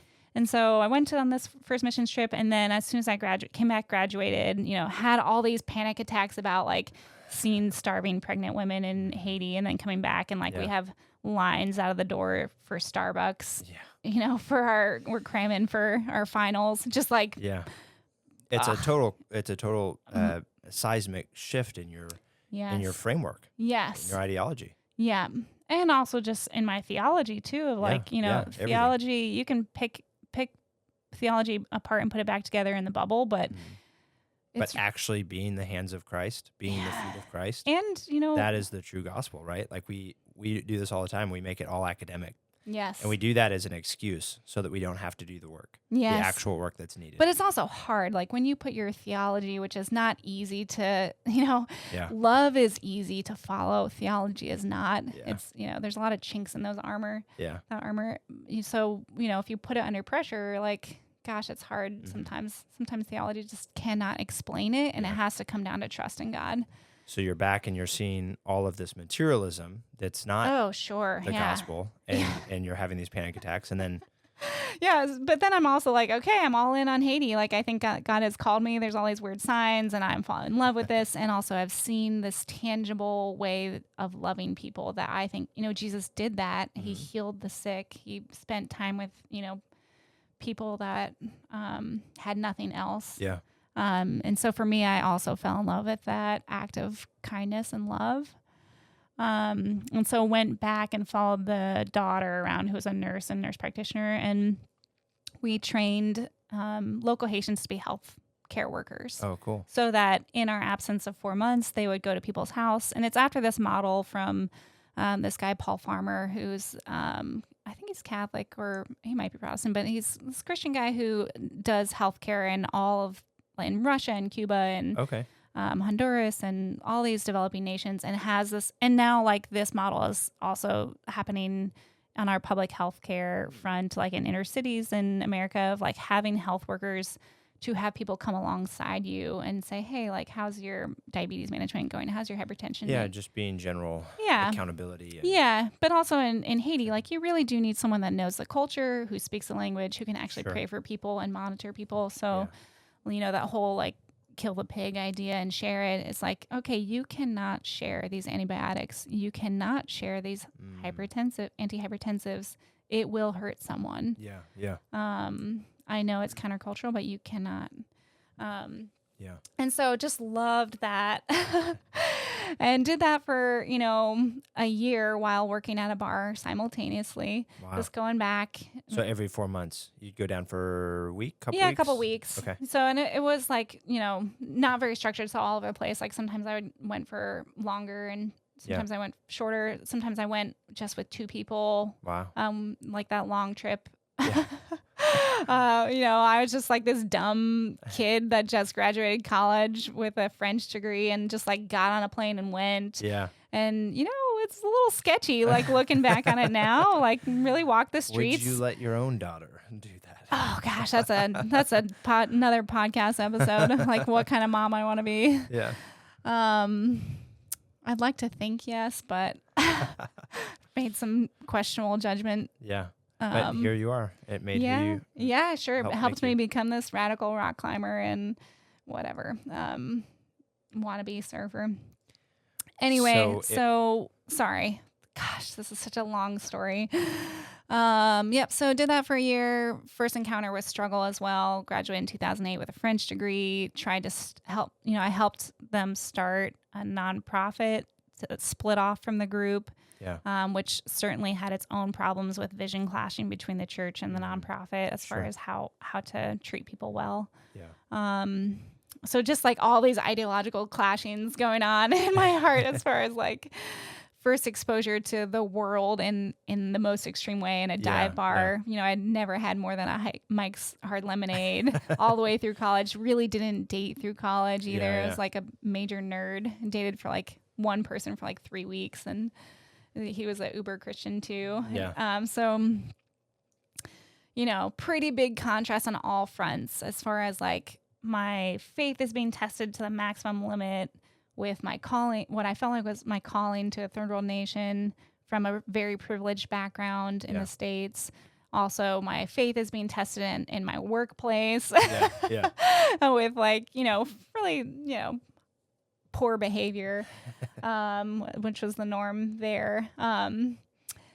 And so kind of in the midst of this struggle, and also like, gosh, a lot of my co-idealists that were starting the nonprofit were also wrestling with, how do I get on board with being paid with this brand new nonprofit in 2008 when no one has any money? It's this great recession. Everything is happening. Yeah. So just this realization of, gosh, I probably will never, should I go to a different organization?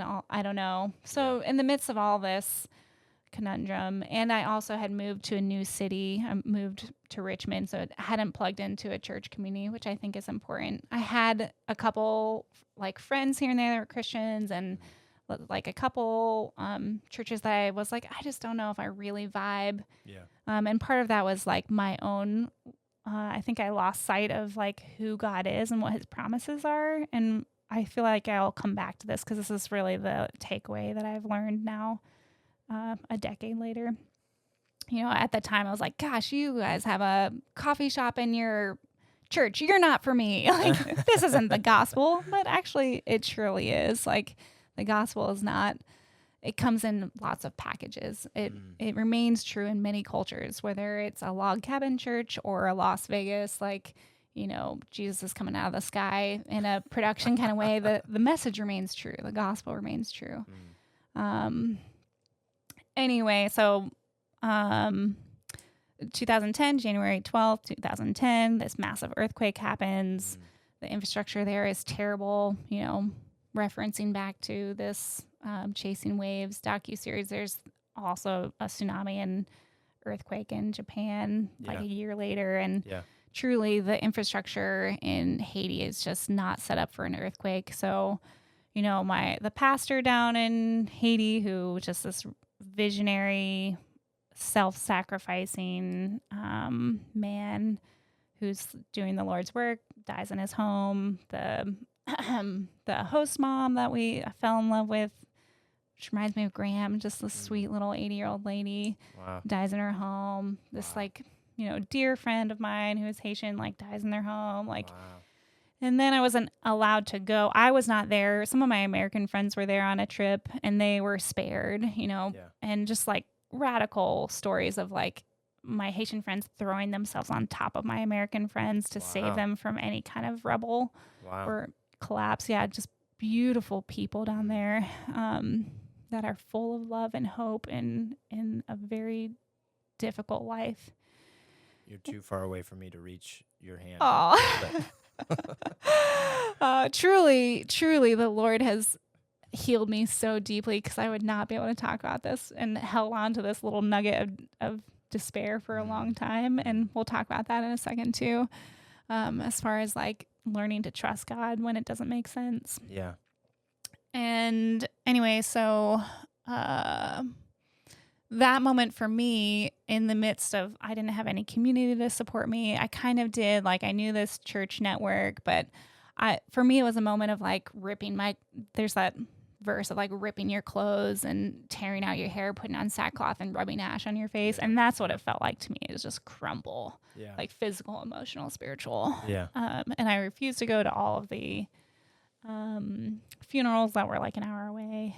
And Haiti closed its borders at that time and only opened it to emergency, medical staff, which I was not at that time. I was a French major bartender. Right. Missionary wannabe. And so they did reopen their borders at the 3-month mark, and I went back then. And then, there were still after tremors there. And so witnessed people, screaming when the after tremors would happen, aftershocks, and running from the building. So just absorbed their fear as a witness, and also talked to people. And this is, maybe a little bit of a trigger warning.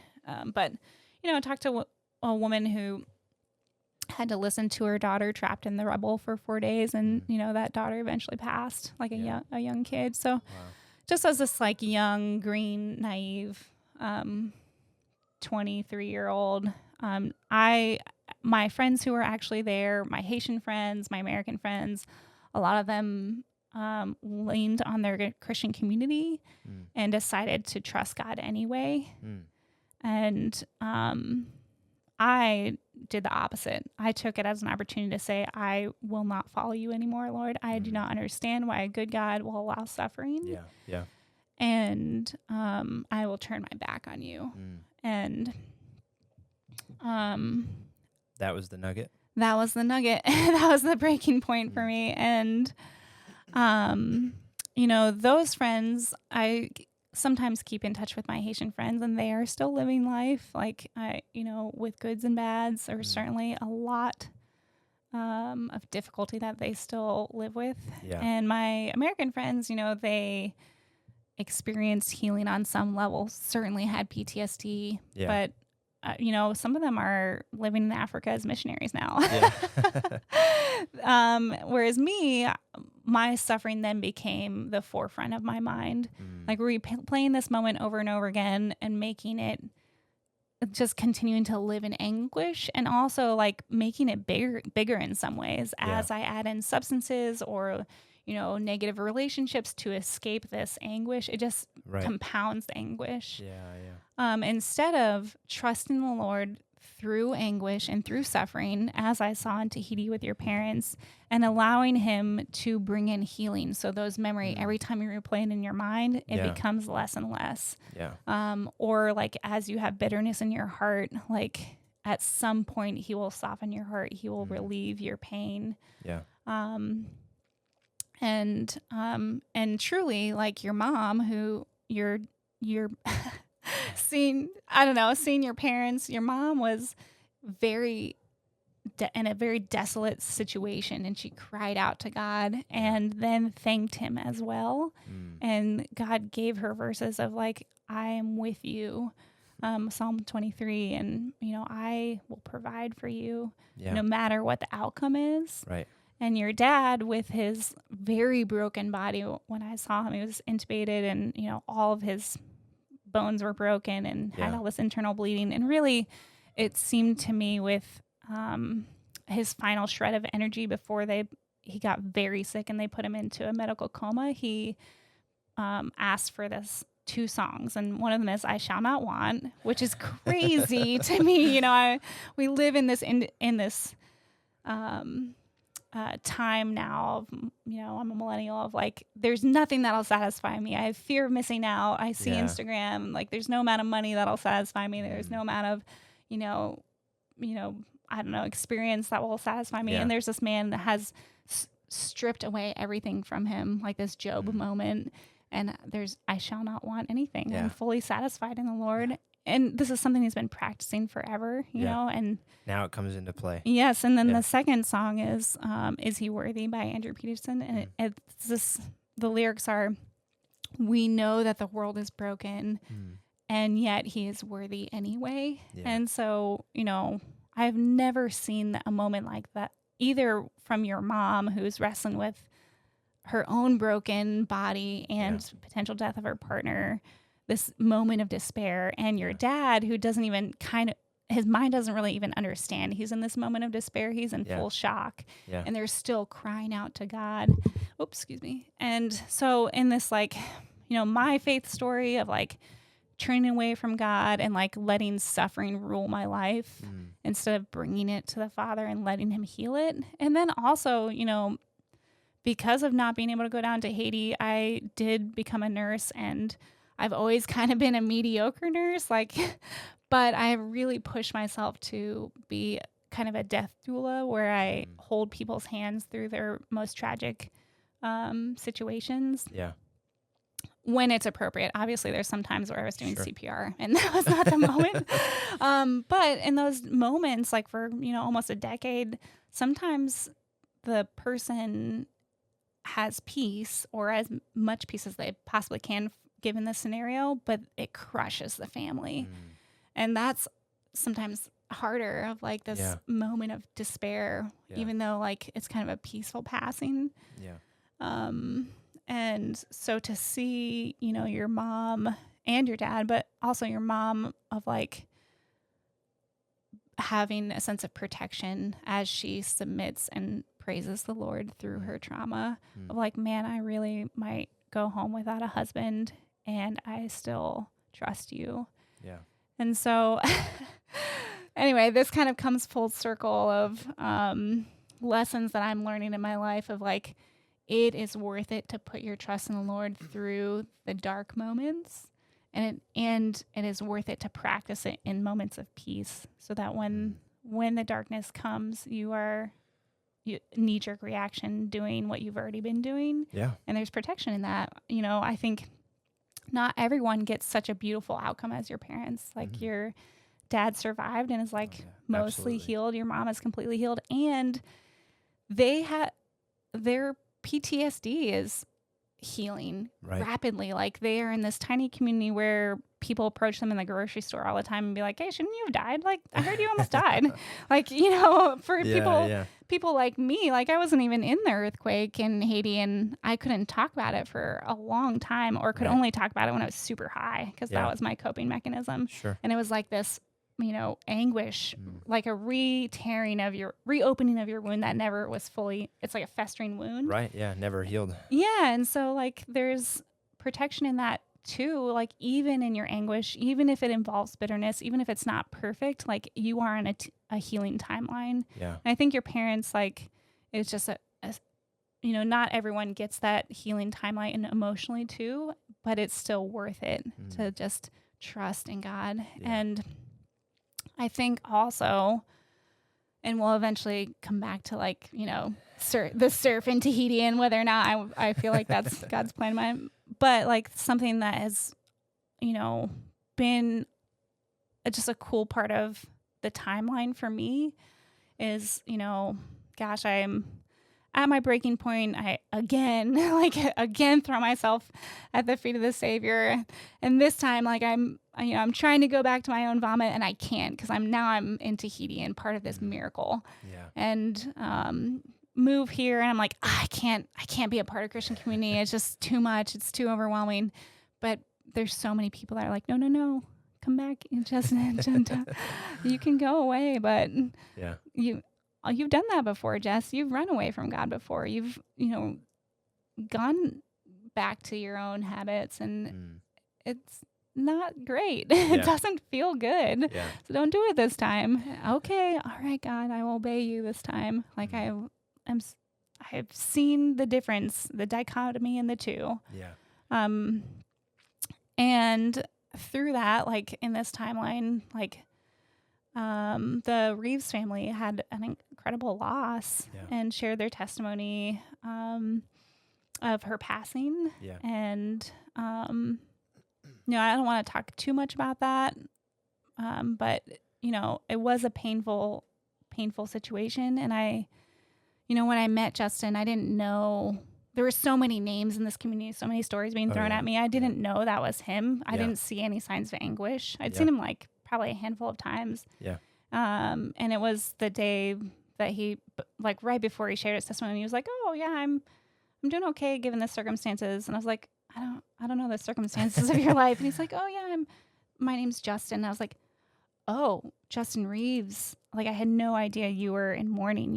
Your wife just passed away. Yeah. And he shared his testimony of like, in her final breaths, he had this vision of her walking towards the light of like running the end of her race. Yeah. And I knew I was already bawling because that was coincidentally the Bible study that we talked about Christ dying for us and his body being broken. And so, just being a nurse and a very sensitive person and still holding on to unhealed wounds about Haiti and death. Anytime we talk about death broken. and anytime I come back to church where you soften your heart and you put down your guard and you let your wounds, your emotional and spiritual wounds be reopened so that God can come back in and heal it. I like get these flashes from nursing and your dad is sitting right beside me. So like I'm getting flashes of seeing his broken body and like the fear of him potentially passing away. But then also like, as a nurse, we talk about this, first responders, you store that trauma in your body. You break people's bones to restart their hearts and you keep going. You move on to the next person that needs CPR or whatever, needs their juice box, whatever. Yeah. And you just compartmentalize all of that. So there is this technique that someone told me, my sister-in-law told me that when you have trauma and you replay these experiences as a Christian, sometimes the best thing you can do is just invite Jesus to be in your memory with you and let him be your friend through it. Yeah. And so this is something I'm praying as I'm like bawling now. We're talking about Jesus' body broken for us. And then Justin's like, well, let me share the story of the last breaths with my wife. And so I'm just praying like, Jesus, be my friend as all these memories flash of like all these people over the last decade, including your dad who's sitting next to me. And I just have this like, full body cry in front of a room full of people, which is mortifying to me. I hate being in the spotlight. Sure.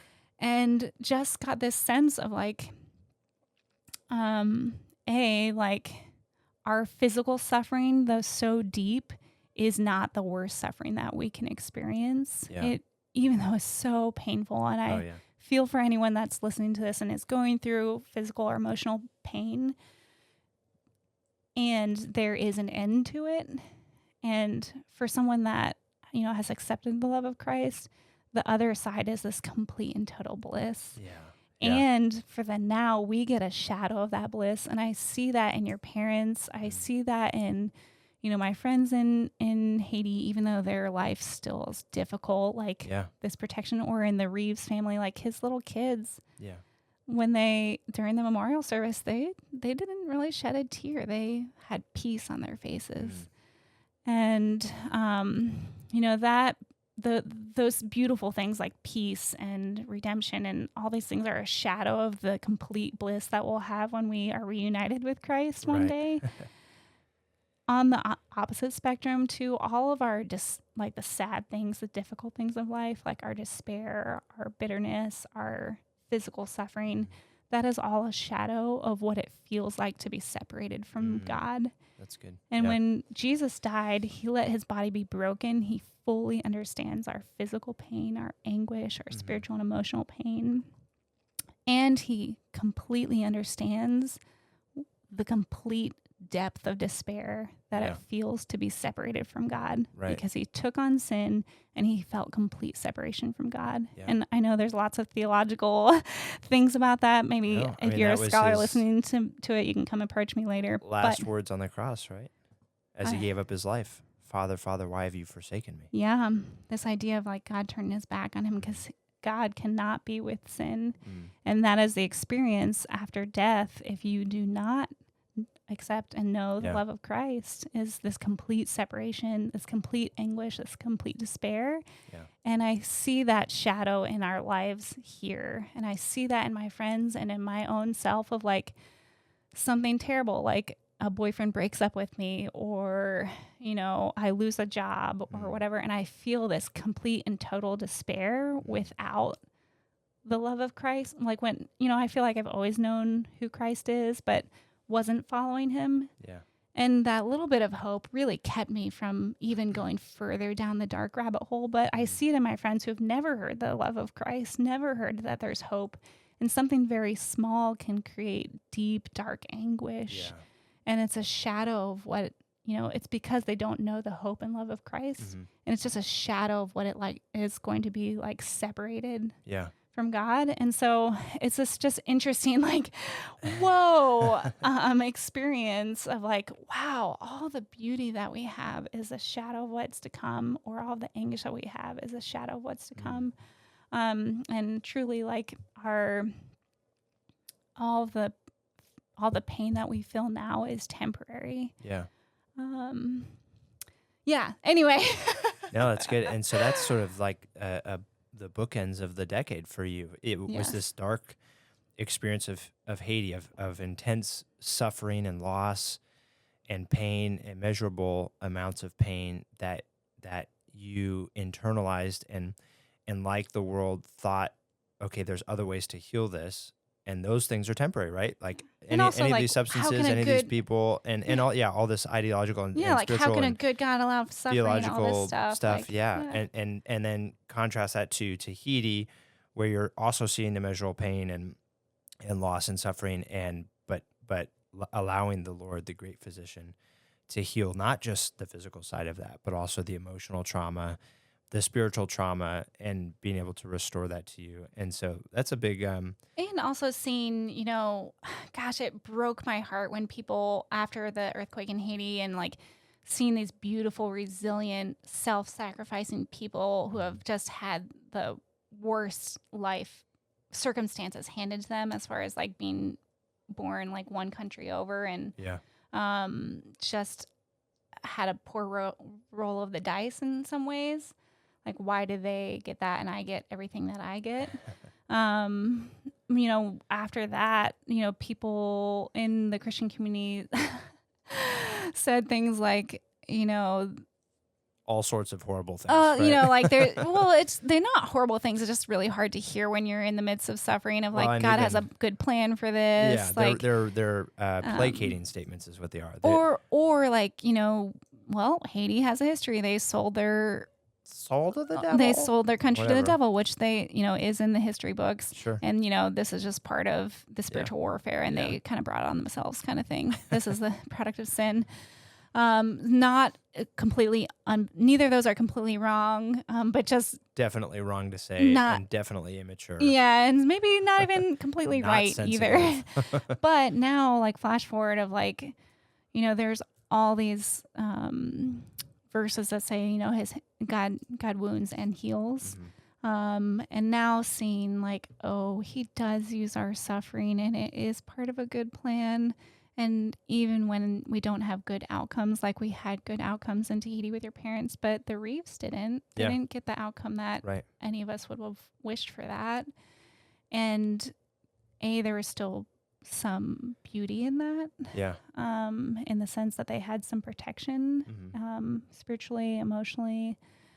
And also it's part of God's plan, and his plan is good. And the suffering that we feel, and I think that this has been interesting. Like, now I know there are things that I just will never understand, like, especially in the face of deep suffering and deep pain. Yeah. And I'm okay with trusting God with it. Like, I hate that I'm going to say this, but like, our suffering is temporary. There is an end. Yeah. Even with that woman that listened to her daughter die in the rubble, like, there was an end to it. And that doesn't minimize the amount of pain that was. Sure. But there's hope. There's, we had mentioned this before. There's hope that we have as believers that when that physical part ends, the glory and the joy and the bliss begins. And I think that's what we can share, right? Yeah. Like, that's why the healing is important. That's why you can walk away from the scars, and now you can look at these, scars on our bodies and look at them objectively and say, this tells a story. I don't feel there was pain. There was immense pain when I got this scar, but and it even brings up hints of the pain still, years later. But we can talk about it objectively because there's a hope to it. There's a purpose. There's something that, like you said, we may not understand because we're not God, but there's a sovereign goodness in this that is teaching us something and doing something in our life and gives us hope to carry on in the midst of this suffering that others around us don't have. And that has to be a dark place. I mean, you've witnessed that, where it's like, there's all this pain in front of me and I don't have hope. Now what? I mean, and so you turn to whatever to try to pacify that. And to it try compounds the suffering. It makes it bigger. Yeah, like, absolutely. something small is now like giant suffering. Right. Yeah. What's the purpose? And why not kill myself? Why not end my life now? Because if there's nothing else that's left. So, which brings us full circle to the back to the honor and shame. I mean, if I've got high honor and all these standards, and now I'm just surrounded by this shame, why go on? Yes. Why press on? So. Yeah, and I think also, I think I've seen this in my own life of like, I drug myself through the dirt for at least 2 years, but probably 10 years of like running away from God, not trusting in him, even though I knew his goodness to me. Yeah. And he has rapidly redeemed that time that was squandered and given me healing. It's been hard. Like, I've lost sleep, especially as I know I have to share, my stories with people. I lose sleep over it. Yeah. I have to remember things that I've, tucked away in the corners of my heart for a long time. Yeah. And God rapidly gives us healing. But when we get to heaven, like, all that stuff is going to be instantly healed. Oh, yeah. No feeling, no residual There's feelings. There's no dragging you through the mud to relive it all. No feelings shame. of pain or bitterness or leftover, trauma, whatever. Yeah. And that will be for eternity. So truly, this suffering that we feel today may feel like forever, but it is a blip, and it will. And I feel that, like, gosh, I keep saying 10 years, 10 years, 10 years, but really, that feels like a blip. Yeah. Even after 2 months of learning to trust in the Lord and letting him heal me, that all feels like a blip. Yeah. And that's also true of our life, even though it's, going to be 100 years or whatever. Yeah. It's just a blip in comparison to the joy that we're going to feel forever with Christ. Yeah. awesome. So awesome. Anyway, so Such, all that to say, when I went to Tahiti, I've had this like past 10 years of like, yeah, sure, I'll hop on a plane and go to Costa Rica and learn how to surf. Sure, no problem. I know that it's 2021 and the world is closed, but I'll do it. Yeah. Whatever. Like, I'll take a travel contract wherever, that contract, whatever. So, it wasn't really a huge spiritual leap when I felt like the Lord was calling me to Tahiti. It was just kind of like, oh, this is what I always do. Like, there's an emergency. I hear the tone, the code call, and I'm available. And this is, I'm used to navigating foreign waters, whatever. Like, sure, I'll go. And really, it was more just, sorry, I'm so resistant to this. Like, I came here and like there was like little whisperings or like undertones of hero, which is a dirty word in healthcare. But also like I really didn't do anything like out of the normal or really not much at all. Like she says that. But what I witnessed was phenomenal. It was just like over the top. I don't even know how to explain it in 30 seconds as I meet this huge community that has all heard of it. Sometimes it's just like, I kind of fumble my way through it. I've seen a lot of trauma. Like, oh gosh, I totally missed the miracle. Like, could have put Christ in this response instead. Anyway, but on the flip side, as I'm witnessing a miracle, like, and it just felt like micro miracles along the way too, of like, oh gosh, my flights are a third of the price that they should be. Oh gosh, like I can actually get on a plane or like get leave, or your brother can get leave in his passport. Like all these micro miracles just felt overwhelming. Like what is happening?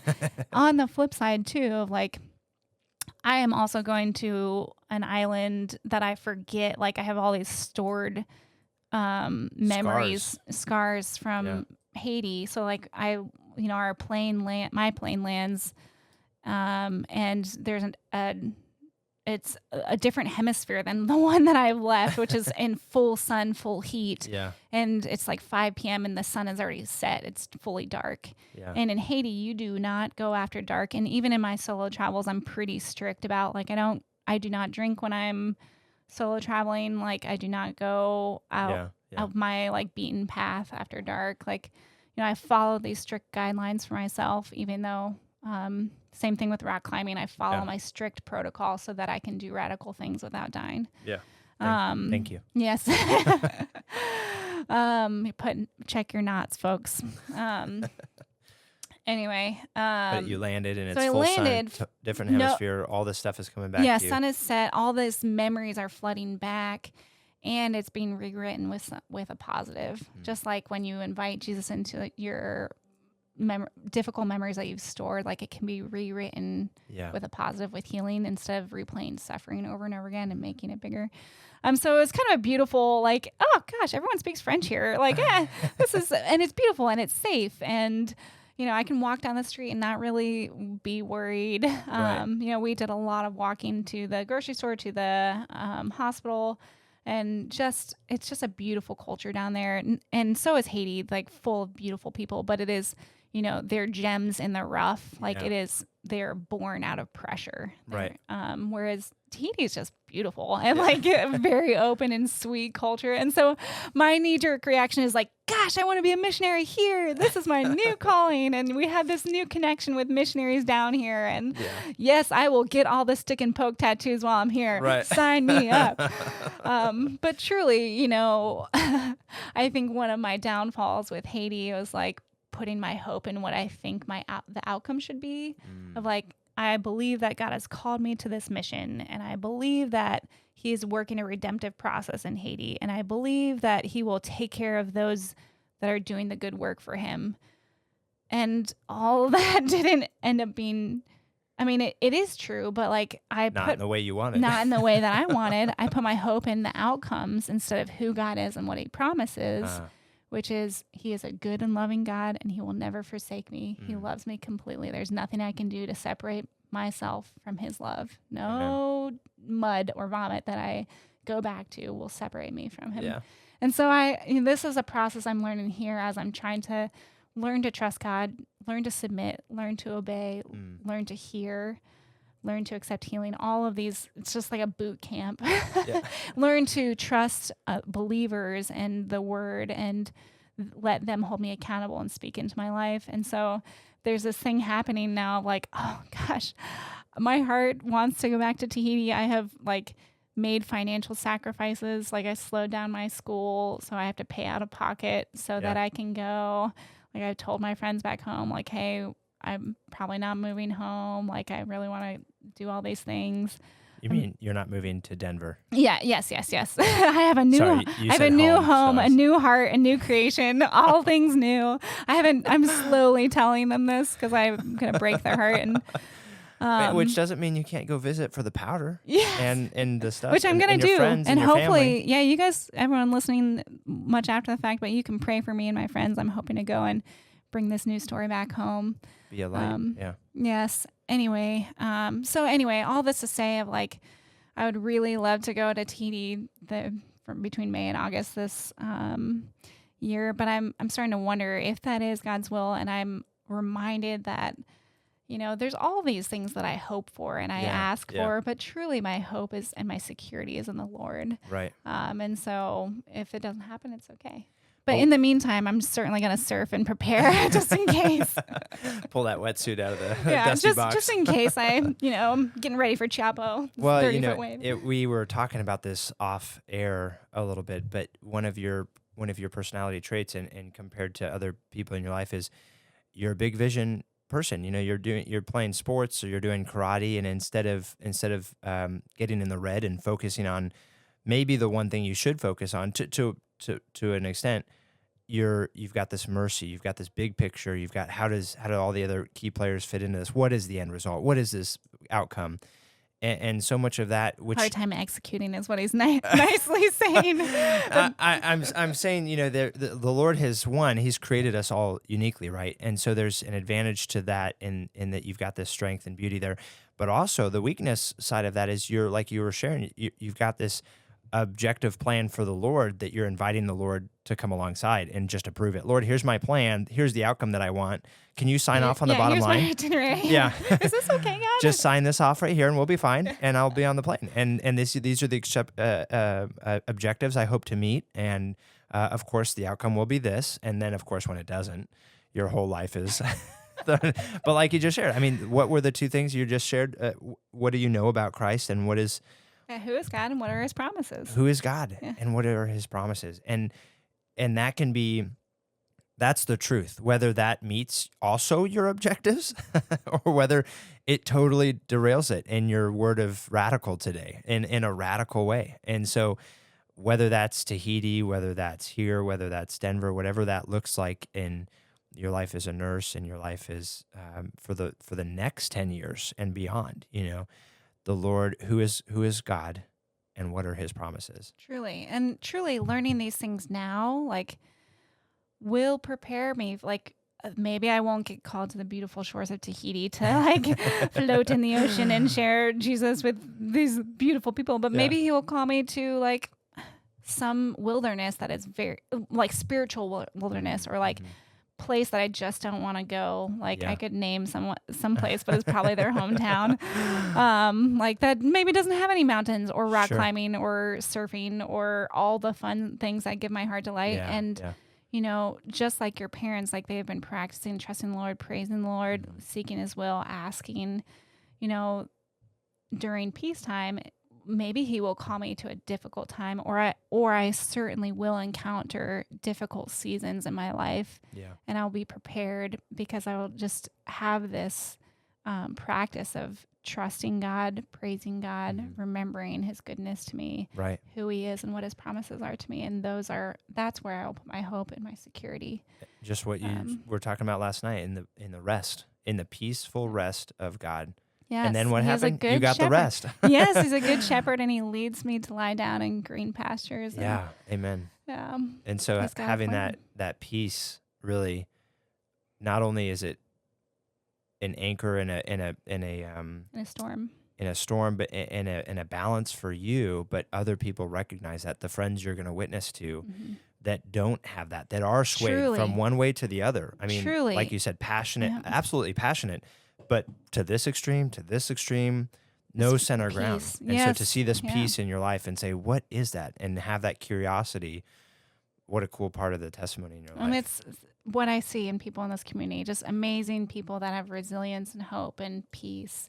You know, not that long ago, I was, you know, by the world standards, gaining all the things in more abundance than I ever had before, like my salary or freedom, you know, adventure, you know. All the things that are successful by the world standards. Yes, and was and just like tanking spiritually and emotionally, just feeling lost and hopeless. And, you know, I think that has kind of been a theme for my life of like seeking adventure, seeking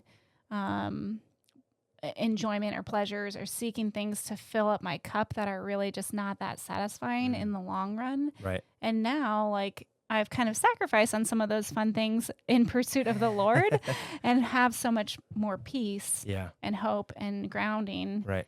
And God is giving me the desires of my heart and, you know, opening up new adventures. So absolutely. God is good and better, gives me more than I could ever hope for or really think that I want. It's a surgery to wrap up this segment. Yeah.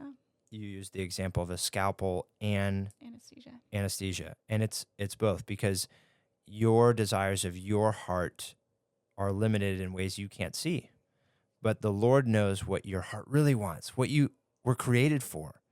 And all of those awesome passions that you're tasting, the very tip of the iceberg of, He's coming in now with the anesthesia and the scalpel even, and correcting, and your heart and your passions are still there, but now used in a way to glorify God. With purpose and grounding and fulfillment peace. and peace and joy made complete. So praise the Lord.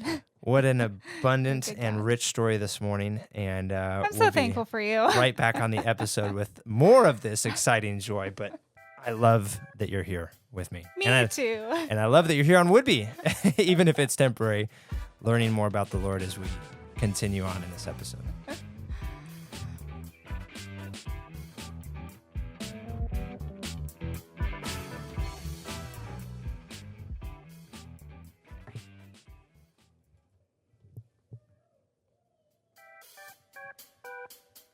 Continuing on with the lovely Jessica Boyd, back here in Whidbey Island, Washington. If you're tuning in, please listen to these in chronological order, as at least this morning's and the last couple of them have continued on stories. And we would ideally like you to do this while you're commuting or just relaxing, because it's a podcast to listen. So we just talked about a lot of really cool parts of your testimony. Travel, testimony, yep. Yeah, different things in kind the of last like a full circle episode, of like, full circle. Yeah. And you wanted to ask me about Japan, because we kind of talked about Japan a little bit and about this docu-series that over the past 2 hours. watched. If you've hung with us, we've talked about Japanese Everything. Culture, Japanese surfing docu-series. So talking about, you know, honor, shame, but also whatever. But also you have been to Japan, so I feel like we've just kind of skirted past this interesting experience. Especially, you know, I just shared that the earthquake in Haiti was a big experience in my life, and you were in Japan during the tsunami and earthquake there, which was that just followed the next year. Yeah. And you know, that's when I was in my full throes of running away from anything. 2011 was my darkest year, I'd say, but which was right when I left to go with your sister to Peru. I know. I was always so jealous about that. But I didn't realize that was the valley of death for you. Yes, 2010 into 2011. And then I really just started to get out of it in 2012. Okay. Yeah. Yeah, so I was stationed in Yokosuka, Japan, which is south of Tokyo, and I was on the USS George Washington, which is an aircraft carrier forward deployed out there to 7th Fleet. And I was there for 3 years. I had the blessing to live out in town. I had my own car.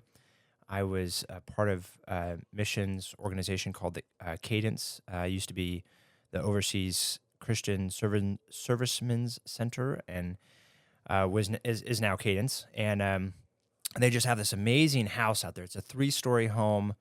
that has a bunk room down below on the, it almost seems like underground for 10 guys would sleep down there, and then another bunk room for girls to sleep down there and be able to just get off the ship, which is a big deal. When you're forward deployed, you're stationed somewhere other than your home, obviously. So unlike here at Whidbey Island, where the squadrons go on a deployment for 6 months or 9 months even, and then they come back home. When you're forward deployed, you live out there all 3 years. It's a forward deployment for all 3 years, or however long you're stationed. Some of the guys were there for 4 years. On the boat for 4 on years? the ship for 4 years. Goodness. Yeah, it's a rough life. Although Japan is awesome, it's a rough life to be forward deployed. And I had the blessing to be single at the time, but there are plenty of people that were forward deployed that were married or in a relationship or something. And so that was probably even, I'm sure, a lot harder for them. But so it's a very dark time for just people in general that aren't saved. But especially and for us that are believers, it was a hard time. But it was definitely one of I looked back at my time there as a pillar in my faith. We talk about looking back at these Ebenezers, these piles of stones that we make on our journey through life, and these are the significant pointers that remind us of the Lord's faithfulness in our lives. And we use these as landmarks to teach to our children. It's the example that the Israelites had as they came into the Promised Land and set up these stones to say, this is when the Lord did this, and teach this to your children and their children also, as a reminder of the faithfulness of God in our life. And this was one of those times, probably one of the most significant portions of that, just because of how difficult, physically demanding, and the career and being forward deployed is. You're all just suffering together. And so you really, when you find another believer, it's this joyous moment that you lock onto, and you hold onto that for a long time, if not forever. And so I've got some of my dearest friends came out of that experience, and some of my sweetest memories. And so, but I had, even in the midst of that, had the blessing to live off of the ship. I had my own house. I had not just my own house. Actually, I had it was a 3-story house. So it wasn't just this little, oh, you got a room, you're off the ship, what an amazing experience. I had a 3-story house. Somehow the government paying for me to live in this 3-story home, single, out in Japan. With a host family too, right? No. Oh, I was by myself in this 3-story home. Wow. In my own Honda. Penthouse. It felt like that because the first floor, and I'm a Enneagram 2 wing 3, and for those of you that don't know what that means, my spiritual gift is hospitality. I really enjoy creating environments for people to just come, feel relaxed, and do whatever, and be at ease and themselves. And so in this 3-story home, the whole first floor is designed as a guest suite, so anybody could come stay and get off the ship, and guys would come over to escape the barracks, or being in the berthing on the ship where we all slept. There were 3 bunk beds high called coffin racks, and it was 182. I like it. Yeah, it's very dark. The rack would lift up, and all of your earthly possessions had to be stored underneath your bed. Basically, there were some other places you could hide things away, but that was about it. And there was 182 guys in that one berthing, in that experience. So you can imagine you're either the top bunk, the middle bunk, or the bottom bunk on these triple bunk things on the boat with 182 of them in this room. Stinky. Sharing the showers, stinky. Guys stepping on your rack to climb over you to get to theirs, or vice versa. You're stepping on theirs to get up, and so it's just. So anyway, do you all have the same bedtime, or? No, we all have different shifts depending on what you're so someone could working. be crawling up your bed like at 2 in the morning or something. And they would. Or they come in loud in your night shift, and the guys would come in loud in the middle of the day and be loud. Or your day shift, and you're trying to sneak in to do something in the middle of the day, like your laundry. Get your clothes, yeah. Yeah, and waking other people up. Yeah, it was a good experience. Lots of great stories. But so I had this first floor that the Lord blessed me with, so I threw some extra beds in there, and guys would come over and crash there, and then the middle floor was the kitchen and the living room, and so I set it up in a way to just like relax and eat, and then I slept in the top floor, so it was like a penthouse. Yeah, that's awesome. It was really funny. How'd you who did you invite over? How'd you you got 184 guys or whatever it was, 182 guys on the ship? Like, who were the people that you would invite? A lot of the folks were fellow believers from Cadence that I would either invite with me to go to Cadence, which was this 3-story house that was like an actual house. Mine was like more of a townhome. It was attached to different homes, but it was 3 floors. And the Cadence house was just huge. I mean, it had an apartment on top, this massive living room and kitchen, commercial kitchen in the middle, library and stuff like that, and then these bunk rooms down below. And so when we would go there every Wednesday night or Sunday nights or whatever, just to also escape the ship and be in fellowship, we would invite people with us. So some of the folks that would come over were guys that were from there. Some of them were just fellow Navy sailors that I was trying to witness to or get along with and just get off the boat. And so it was lots of neat experiences there. But we are I wanted to bring it back to this. So the earthquake happened in March, and were you close to that zone? Geography, I haven't looked it up yet. Yeah, the Sendai region, which is northwest Japan. Mm-hmm. Actually, underneath your drink coaster there is no, not that one. Sorry, the other coaster back by that microphone is a map of Japan. A little tiny map of Japan. Okay, so northwest. Yep. Right up there, north, follow up the coastline. Yep, right down, right there. Yeah. Oh, I see it, Sendai. Yep. So. And where did Fukushima? That's where that's where the nuclear plant exploded because of the tsunami. Right, started leaking radiation into the. So you were right there. Yeah, it's a couple hours north. I can't tell the metrics of those dots, but they seem pretty close together. I have maps on my coasters. Yeah, that's pretty awesome. No scale, Grace though. Made me that. That's awesome. So we were on the aircraft carrier when it happened, and the tsunami effects came traveling down the coast and into the bay there. Time out. You were on a boat. I just watched a video on this docu-series about surfing. You were on a boat when this tsunami happened? Not on a boat, an aircraft carrier. A giant so a very boat. large, very safe. Bigger than a yacht? Oh, way bigger. It's 4.5 acres of sovereign U.S. soil. It's a massive ship. Still seems like a boat to me. We were 5,500 people on this boat. Almost 6,000 people with a contingency. So it's a huge ship. Oh, like a little city. Wow. Oh, massive floating city. Wow. I had 182 guys in my room, and that was one of hundreds of rooms of people that lived. My mind just exploded. Males and females on this aircraft carrier. So aircraft carriers are massive. I mean, one of our roles was 18 decks. I mean, there's 18 decks just in the travel zone every day for me to climb up and down these ladder wells. So I stayed really fit and thin going up and down the deck of this ship. Wow. Anyway, so it was massive, and we were tied to the pier at the time. So the forward deployed ship, the aircraft carrier, our role was to 9 months out of the year travel up and down the Asia Pacific coastline, basically from Japan all the way down to Australia and back. And just sort of patrol that region known as 7th Fleet, or a portion of that. And so we got to hit all sorts of really cool ports, which was exciting. But then for the 3 months out of the year or 4 months out of the year that we came back, we would dry dock essentially into Yokosuka, into our home port there, tie up to the pier and strip the ship apart, repairs, do all this stuff, fix it up for the 3-4 months, and then go back out and do 9 months again. And so that's our rotation for the full 3 years that you're on assignment there, or 4 years or whatever.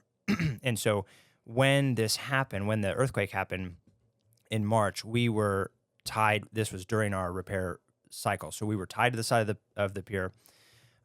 We were all on the ship. I think it was a Friday. I actually didn't look this up before we started airing, but if my memory serves me right, which it often does not, it was a Friday. And I only remember that because on the weekends, our commanding officer would give us the typical Navy weekend spiel of, hey, you're all going home or you're all getting off the boat for the weekend. Like, don't do anything stupid. Be responsible. You're still government property. We own your soul. Gosh. Like, don't do anything. We this hurts my hippie heart. Oh, it was so good. I love so much about the military. I'm also have a hard time being told what to do. There's a reason I'm also not doing it. At least that anymore. We can skirt over that because we don't want to offend anyone.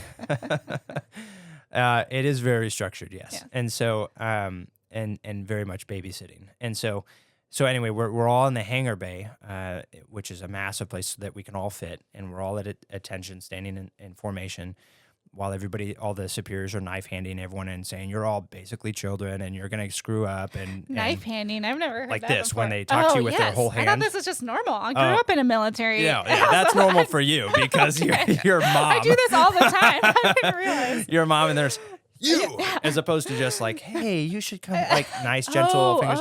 Knife handing is when they're like very serious. So anyway, we're all getting knife handed and receiving the riot act or whatever. And at that moment, the tsunami enters into the Yokosuka Bay, and the water drains out first, right? And it doesn't ever do that. We're in a very protected harbor. And the gangways, which are the long metal ramps to get from the pier to the boat, the water drains so much. And if you've seen an aircraft carrier, and these things are huge, you have to have a lot of water draining for that ship to move anywhere. But it drains so much that those gangways turned sideways and fell into the ocean between the pier and the boat. Oh, wow. And the lines, some of the mooring lines snapped, came off, and we're all in the hangar bay at this. We're like, what is going on? Is hangar bay like the top where you can see it all happening? It's in the middle, and you can see out. And so you're seeing the pier moving, and you're like, this shouldn't be moving. Nothing moves us. We are an aircraft carrier. Like, nothing should be moving us. And of course, general quarters happens. All of the alarms go off. We all start running, and the commanding officer comes on and says, there was just a massive earthquake and tsunami just north of us, blah, blah, blah.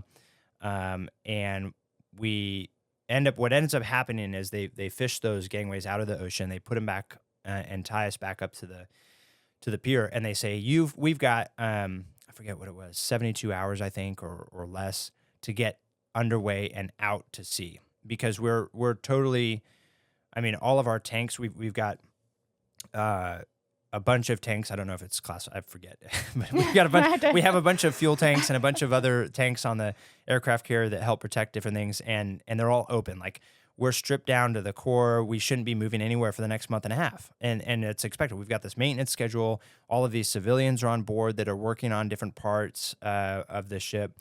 We're doing our part and working on different parts of the ship. There's no way we're getting out to sea, or should be, under our own power at all. And so they say, you've got, X amount of hours to be back on board. And for us, it was like, for those of us that lived out in town, I think it was that night or the next morning, we had to be back on board and getting the ship ready to go out to sea. And so I remember as soon as we were released, we all raced off the boat. Everybody's got to get their affairs in order. And I drove on my little Honda back to my house. Wait, is this after the tsunami? After the wave? After the wave. So wait, the wave went out, all these mooring lines snapped, yep. But did the wave come back in? It came back in and pushed us against the pier, but we've got these big the tanks that you're yeah, okay. no, the pure buoyancy, whatever, that so it protects didn't go the ship. over the boat? No. We're in a very protected harbor, and it was pretty far north. Okay. And it didn't wash any buildings not back where into we were. your... Okay. No, yeah. Because this video is just like... That's Sendai, like what bushes, you're watching. Okay. Yeah. Or not bushes, but boats being like pushed under bridges and like... Yep. Yeah. Yeah. And so I race in my car back to my house. I get all my affairs and all my stuff, all my valuables, and I pack it up in a sea bag. And I had 2 cheesecakes in the fridge because I'm a hospitality guy, so I always have food ready. And I was like, I can't just leave these cheesecakes here. So I throw them in my car too. Can I just pause. Did you stock up on a bunch of toilet paper in March of 2020? Just a side note. You prepared the end of the world. I need to eat these cheesecakes. In March of 2020, I was in Afghanistan, actually, and I had plenty of toilet paper. Oh, that's right. You weren't in crisis mode at all. No, we were actually fine. We were shipping care packages back to the U.S. You were just sunbathing in Afghanistan. And funny. so I forgot about that. Yeah, so I'm driving back, and all of a sudden, all of Yokosuka shuts down. The power goes out. Yokohama, so Yokosuka, Yokohama, Tokyo, massive cities. All of the region power goes out, and it's planned because the Japanese people are like, oh shoot, we're about to lose all this power, and we don't know what's going on. We're shutting everything down, and some of it was accidental too, but they shut all the power down. The grid was locked. The trains weren't moving. The highways and roads immediately were flooded with cars, and so I'm now stuck in traffic, which should have taken me 6 minutes to get back to base. Was taking me 2.5 hours. I was sitting in traffic, and I ran out of fuel in the car. And I'm like, I can see base. I can walk there. And so, but my cheesecakes. They're in the front seat. I get out of the Civic, and I push it up onto into the driveway next to me, out of traffic. And I write this really hastily written note in Japanese, like, I'm so sorry. It's out of fuel. U.S. military. I'll be back. I didn't realize you learned Japanese. I did not learn Japanese. I had a translator book with me all the time. And you quickly deciphered what you should write on this piece of paper? It's like one of those dictionaries, like Did you English pull out your pocket notebook and Yeah. to in the middle of I'm a environmental crisis? Oh my goodness.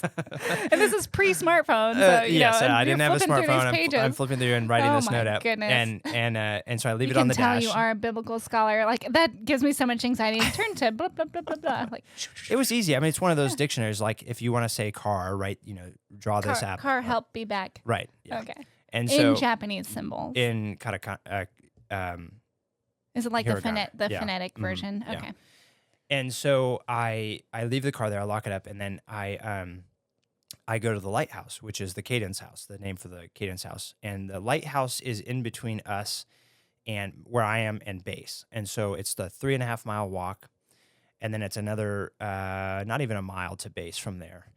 And it's ironic because this lighthouse, this 3-story Cadence House, is up on a hill, and they have their own generator. So they're like one of the few places that are actually lit up, which was really cool.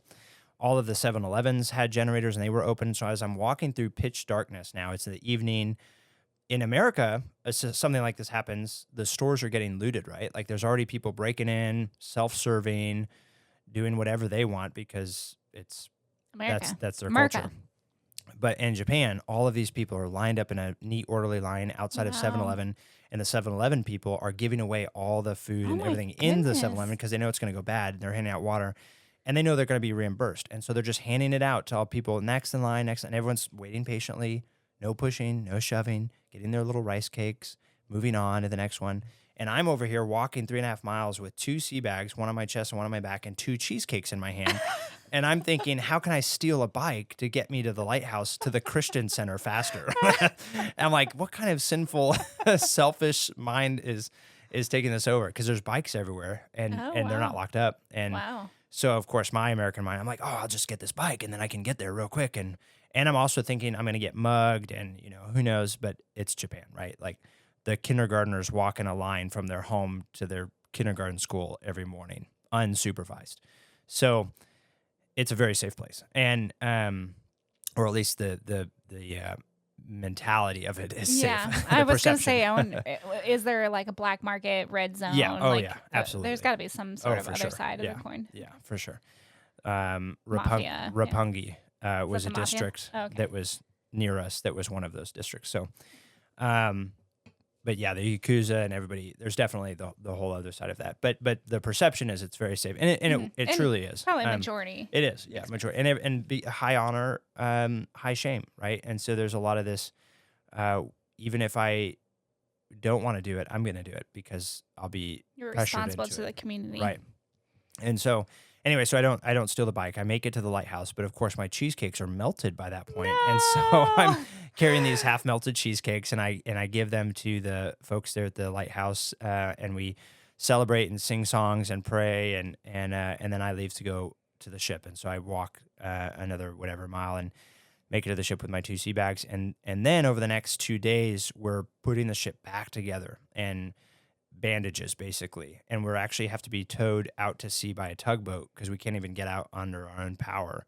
We bring all the civilians contractors on board with us, and they drive their cars onto the hangar bay because we're not sure if they're going to come back. And so we're like getting all their stuff on board, and we did just Noah's Ark. kind over of, here. yeah, and just in time because then Fukushima started leaking, and so there was a big radiation cloud that came through in the air, but then also So in how, the how many ocean. miles away was that from you? Do you know? Oh, I Okay. don't know. Jamie? Jamie will look that up while we're talking. Send to Fukushima? Yeah, Fukushima to Yokosuka. Yokosuka. Yeah, or Yokohama. Okay. Or Tokyo.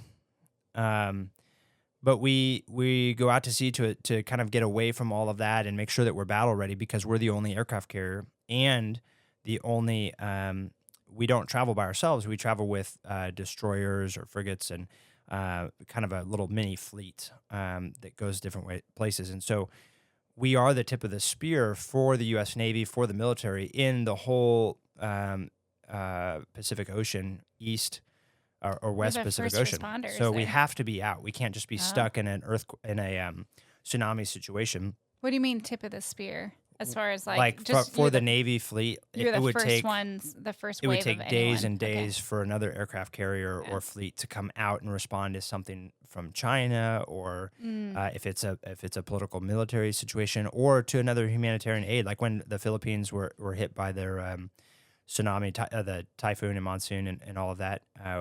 We have to respond to those kinds of things Yeah, as so allies, and was so your- we're the tip of the oh. spear. What? So your responsibility was to get out of that in case there was some sort of turmoil because of this, In or case of some sort of natural disaster that would preclude the aircraft carrier from getting out of the harbor. And so we needed to get away from the harbor in case the radiation yeah. hit us and incapacitated us, or in case political turmoil, or in case we had to respond to other people, or in case another earthquake happened, because that was the largest earthquake that they had in whenever. That And was 9 point. yeah, massive. And so, there were definitely aftershocks happening. And so we weren't sure if that was going to incapacitate the fleet. And so we just needed to get out. And so we did all that and put the ship back together, and everybody's just, working really hard to get there. So anyway, fast forward, I take a leave of absence right after that and go north to the Sendai region to work with Samaritan's Purse to help start cleaning up the bodies out of the water and helping give back to the people that are there that have nothing now. And those are the videos you're referencing where the actual tidal wave came in and just totally wiped out this region. And we're driving up there in a Samaritan's Purse bus, and we went with the Cadence Ministry, partnered with them to take us all up there. And there are school buses on top of 4-story buildings, like just shouldn't be on top of these skyscrapers, hanging off the side of 4-story buildings. That gave us an idea of how big that wave is that came through and pushing these school buses on top of the buildings, or boats on top of skyscrapers or whatever. And they're like, this is ridiculous. And then, again, none of us had smartphones or whatever, but you go back nowadays and you look at the, on YouTube, they've got all the security footage from different buildings that have the footage of what happened, and you're like, oh my gosh, I mean, this is just crazy. But there was just, trash and everywhere, and people had nothing to even cook, and it's a colder region up there, and so for heat and cooking things, and so it was a neat opportunity for us to be able to have the security of America behind us and the materialism and the Navy, and say, okay, I'm okay. Now, how can I serve others and go into this region and say, man, look at what we can actually do here. And it was a hugely fulfilling situation, but also a really neat opportunity for us to share the gospel in a culture that isn't Western. And a lot of our Bible, right, it's English, it's Western, it's Roman, it's from the Mediterranean and all of the European Western culture that comes with that. Asia doesn't really have that history. And not even Abrahamic, Right, I feel like right. it's all, Buddhist or Exactly. Confucius and whatever Yeah, else. is out Shinto there. and all that stuff. And so they I know there's a lot of Islam in right. Malaysia and whatever, but Right. Yeah. So it was neat. It was just a great door to be open to kind of respond to that in a physical need, and like we're talking about, using being the hands of Christ and the feet of Christ, and cooking for them and providing them heat tablets and whatever, and first aid and stuff. But then also to be able to come alongside and say, this is why we care. We're not with the U.S. Navy. The U.S. Navy didn't sanction us and come up here. We are here because of Christ, and we are the first responders. The Navy didn't go up there to help them out. That Operation Tomodachi, which we were part of, which is the helping fish bodies out of the sea and helping the Japanese people rebuild, was a strictly political Navy military thing. This was entirely separate. This was people using their own leave, their own money, their own time to come and be the body of Christ to these people, and the first people that were there, which was just a neat opportunity to glorify God in that moment. So, wow. Cool. And then, so we talked about in our last podcast, like for me, that was like crisis of faith when I really experienced the first, tragedy. And, it's hard to, when it's environmental tragedies like this, it's hard not to be associate it with God, because it's so out of our control. They call them natural, God. Yeah, there is some What do word. they call it? This space, I'm like, anyway, continue. Yeah. So was that Acts of God? Acts of God, yes. Natural disasters, and you're pulling these. Not only are you seeing how horrific the devastation is, like these buses on buildings, that must have given you an imagery of what fear, the fear they probably experienced, this huge wave and Oh yeah.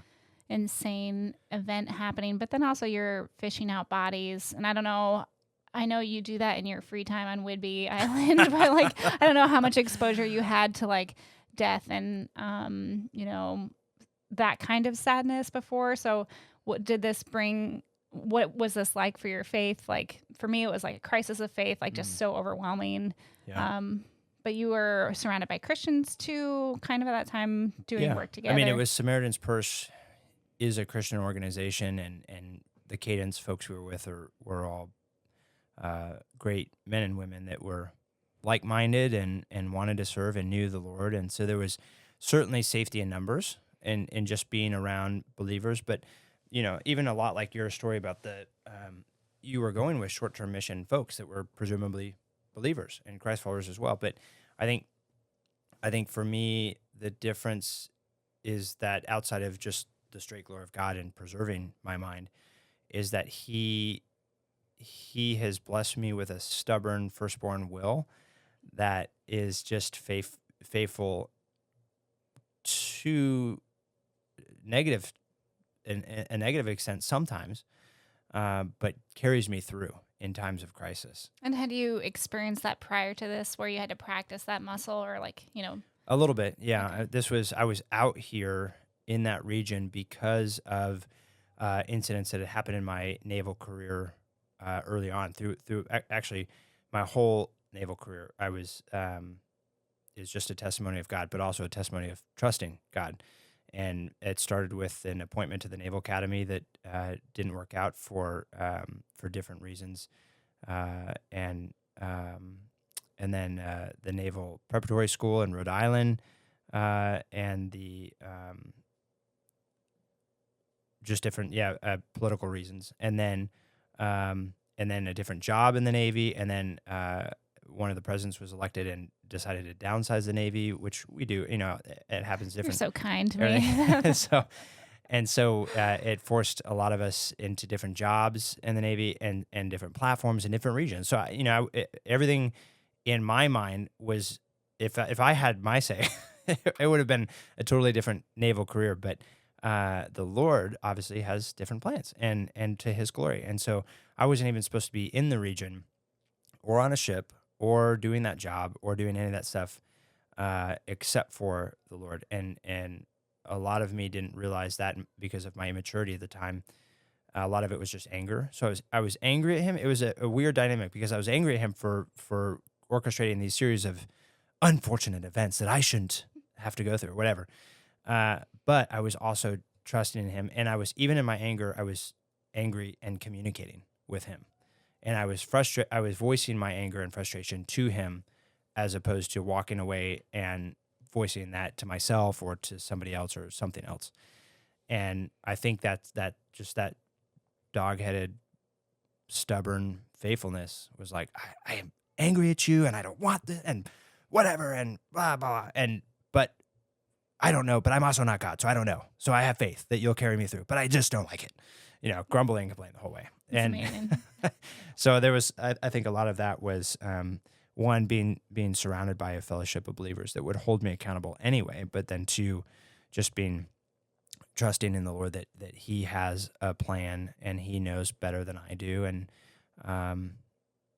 just seeking Him through that time. So it was a good, Ebenezer, good scar, good pile of stones for me to look back on now and say, Lord, you worked in those people, but you really worked in my life, and this is who I am now because of these things. And Japan for me holds a very, very, probably one of the highest places or times in my life. It was my brightest times in the Lord, some of my brightest times, but it was certainly my darkest times in the Lord as well. And so, I was supposed to be engaged, and I totally botched that up, and I was in a long-term relationship and botched, all sorts of things that just didn't go the way Tim planned and the Lord planned it. And I look back on it in my immaturity and say, wow, what an idiot, what an immature person. It's that honor and shame combo. It's that honor, yeah, probably the honor and shame combo. But then the Lord, but then trusting in the Lord that He can use my poor decisions for His glory, and He certainly has. And so it's been a long time that I carry some scars around with me that I just haven't forgiven myself. And it's very difficult for me. It brings me to tears a lot when I'm thinking about it, or I play the piano a lot by myself and bring out the emotion of like, man, I was a rotten person, or I was an immature kid, or whatever. And that goes back to what we were talking about last episode, and that's just the devil reminding me and accusing me before Christ of that sin that I've already confessed and that the Lord has already forgiven me of. And I forget that. And I wallow myself down. I say, the shame just overwhelms me. And Grace and I have the privilege of, we're going to be going to Japan in 2024, early, for the Sakura Cherry Blossom Festival. And she's never been, and I'm going to have just a blast taking her around to different places and showing her some of the places that I went, and seeing some new places and stuff like that. But there's a lot of fear in me and hesitancy in going back there because of these scars that the devil is accusing me of that I still can't look at objectively, or that I'm working through and looking at objectively. And I'm like, I have to be able to give this to God and remember that I'm not being accused anymore. He took this for me, and the rest of this is okay. And so I need to be able to go back and look at it and just enjoy it, and the culture and the people and the times, as opposed to thinking about the relationships that I've broken, or the people that I've hurt, or the things that I've done, or whatever. And so it'll be an interesting journey for us to go back and just see the awesome group of people that the Japanese people are, but also it'll be a time of healing. I think that allowing the Lord to work in my life and see it now through a new set of eyes, as opposed to the last decade plus of 15 years of carrying these burdens and these shames, and just giving it to the Lord and saying, I'm looking at this building, or I'm looking at these people now through your eyes, as opposed to the eyes of what I did. And so I'm nervous but excited about all that. So, yeah. Thank you for sharing that. I've never heard that story before, and I fully believe that God can rewrite those memories from a shame story to His plan story. And we already talked about this in the last podcast of like inviting Jesus to be your friend in those flashes, those stories that your body is going to make you transport back into as you step on the soil or whatever. You don't have control over it. So I am excited, and I'll be praying for you because God is the great healer. Yes. He really is. He can. But also, it resonates with me, and first of all, I'm very proud that you're this strong military man, a man of like a warrior, an Eagle Scout, like a man that does what is right. Also, experiences anger and grief and things that you think didn't feel like they went the way that you planned, lots of it. Things you're not proud of, or that you also play piano and let those emotions come. Like that is a super proud thing for me. And I'm getting back to our roots with a Native American the pan flute. Oh, what is that called again? This is just a Native American flute is what it's called, but specific to Pacific Northwest, though. Native American. Mm-hmm. Yeah. Anyway, our roots. We can take a little side route because I'm so deeply like thankful for that existential story that you told. It just resonates with me. But more lighthearted. We, our family, the Boyd family, or is it both actually? Yeah, my and your dad, the Miller family. Yeah.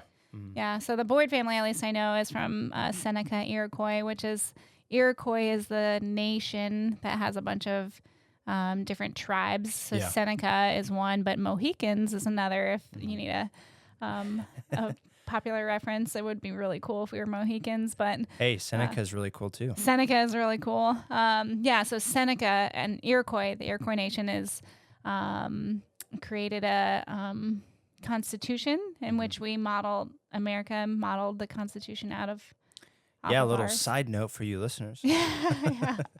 Probably also why my favorite color is like that jade green, that bead jade green was one of our colors. So oh, I didn't know that. I don't know if that's I know that that's one of our colors, but I don't know if that's why I like it. But I do like that color. Interesting. Yeah, it's such an interesting story because and it's so fun for me now living with Graham of like.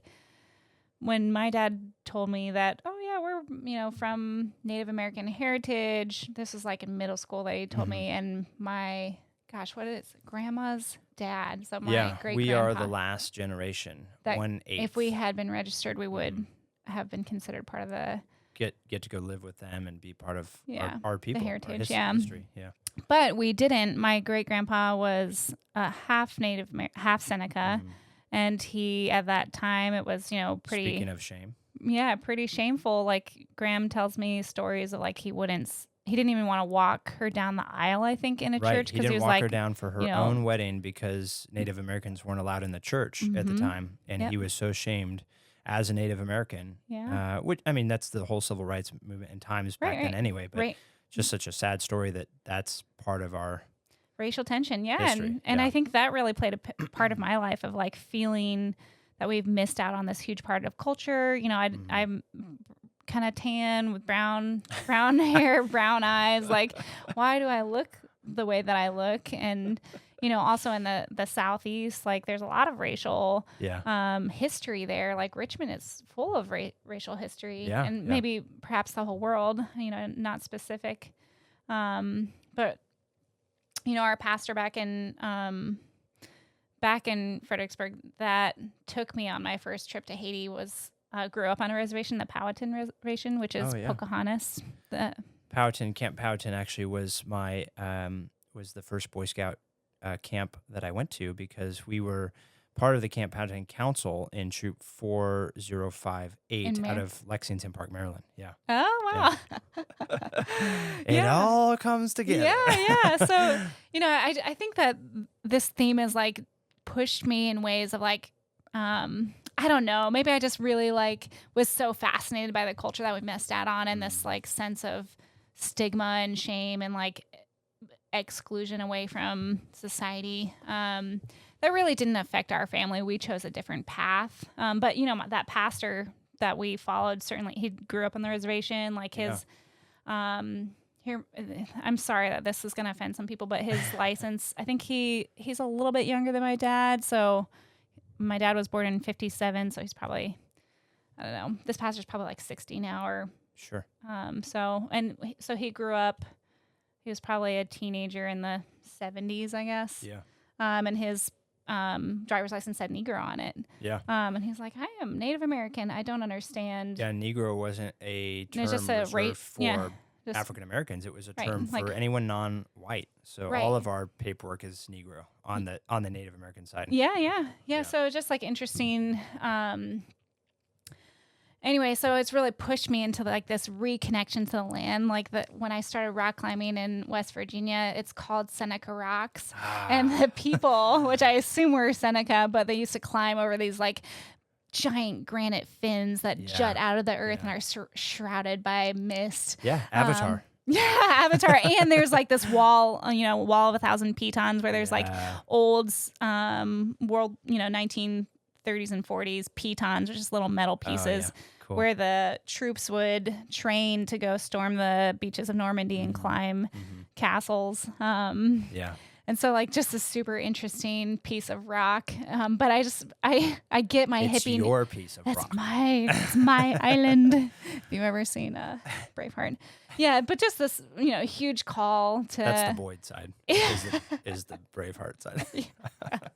I guess. I don't know. Just this huge fascination with indigenous culture, with exploited people, with cultures that are dying, languages that are dying, and, with our globalization of, those small things are being pushed away. And then also this spiritual element of like, I kind of love, you have like this missionary family, and my family loves missions, and that's certainly part of it. But your dad loves all these books that I used to read in college and like cry over, like Bruchko and Wycliffe Bible translators, all these things. And we were talking recently over my birthday. He was talking about like, God's plan in bringing the word to all people. And someone piped in and was like, and we also know that he sent out his spirit ahead of us. And so I had this like beautiful and maybe not quite right feeling, but maybe it is right. Who knows? Similar to Bruchko, like when Bruchko got down there were prophets. And this is in South America. It's a story of this missionary in the 50s who goes to South America to these tribes in the Amazon who are, cannibalistic and have never seen a white person before. And he gets down there and all these things start to align with prophecies that they've had in their culture forever.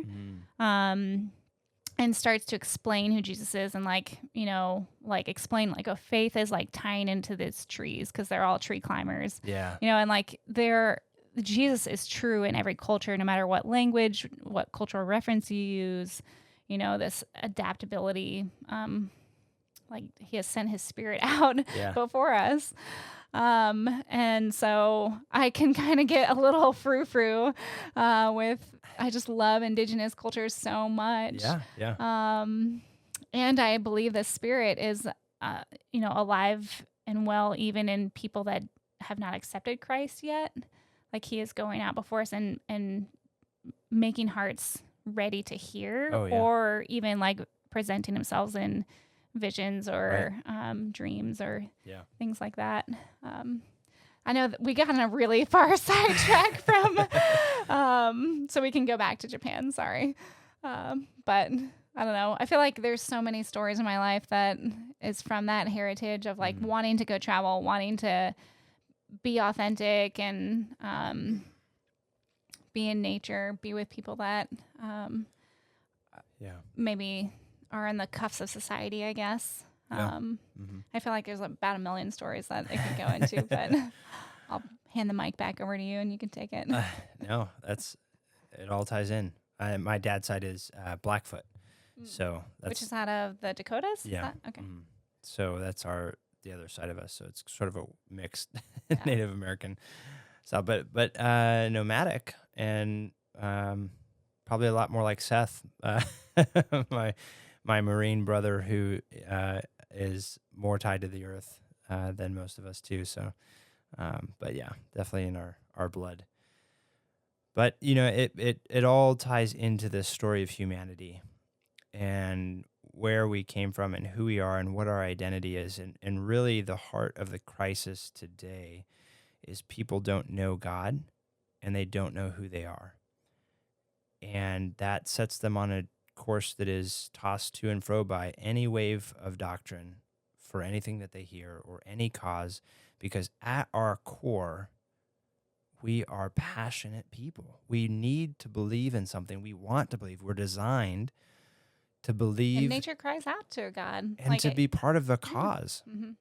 And people get caught up in these other causes that are man-made that don't pass through the test of time and will die with them and don't give them the peace and joy that they're looking for. But the peace and joy of God and this cause is that he sent his son Christ, Jesus Christ, to bring us back into a relationship and live eternally with him forever and ever after this part of our journey.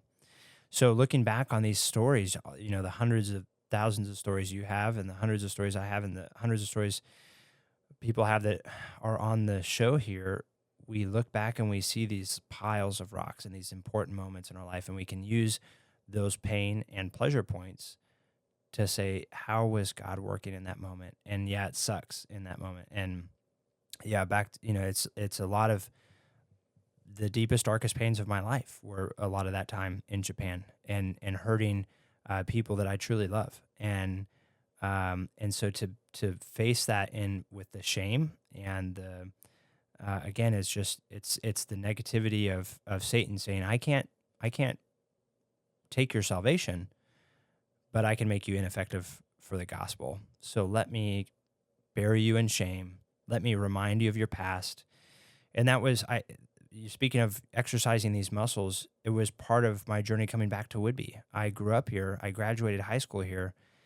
And every place on this island reminds me of something sinful and wrong that I did in my time here. And it used to, I should say. When I first came back and the thought of coming back with Grace and the kids after college and saying, I guess I'm coming back to Whidbey and we'll settle here and these will be our people. A lot of that first year, almost 2 years, was driving around and serving people in my job and looking at places that reminded me of, oh, you were 12 and you did something really sinful here, or you were 15 and you did something really stupid here, or you did, and it was all this scars and all this immaturity flashing back before my eyes in my own hometown here. And I had to the Lord had to get me over that, because it was either the crisis of faith and now I'm just going to walk and I'm like, I can't even stay here. I need to be nomadic. I need to leave. I need to go.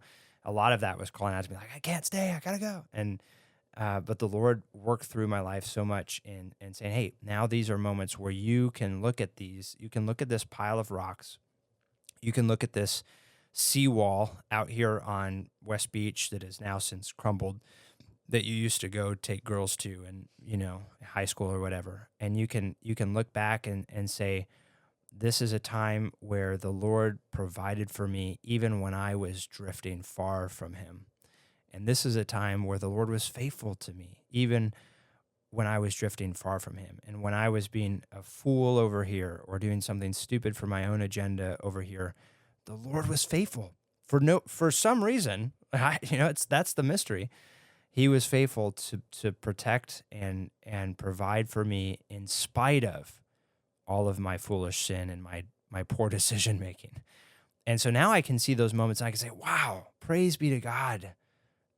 For this moment right here that Satan's trying to throw in my face and say, remember when you did this? I can say, praise be to the Lord who protected me from this and provided for me from this and brought me through all this. And now I can see that in my own kids and I can remind them that the Lord is good and that, hey, yeah, you messed up, but come give me a hug. The Lord is good. He's going to provide and carry you through this.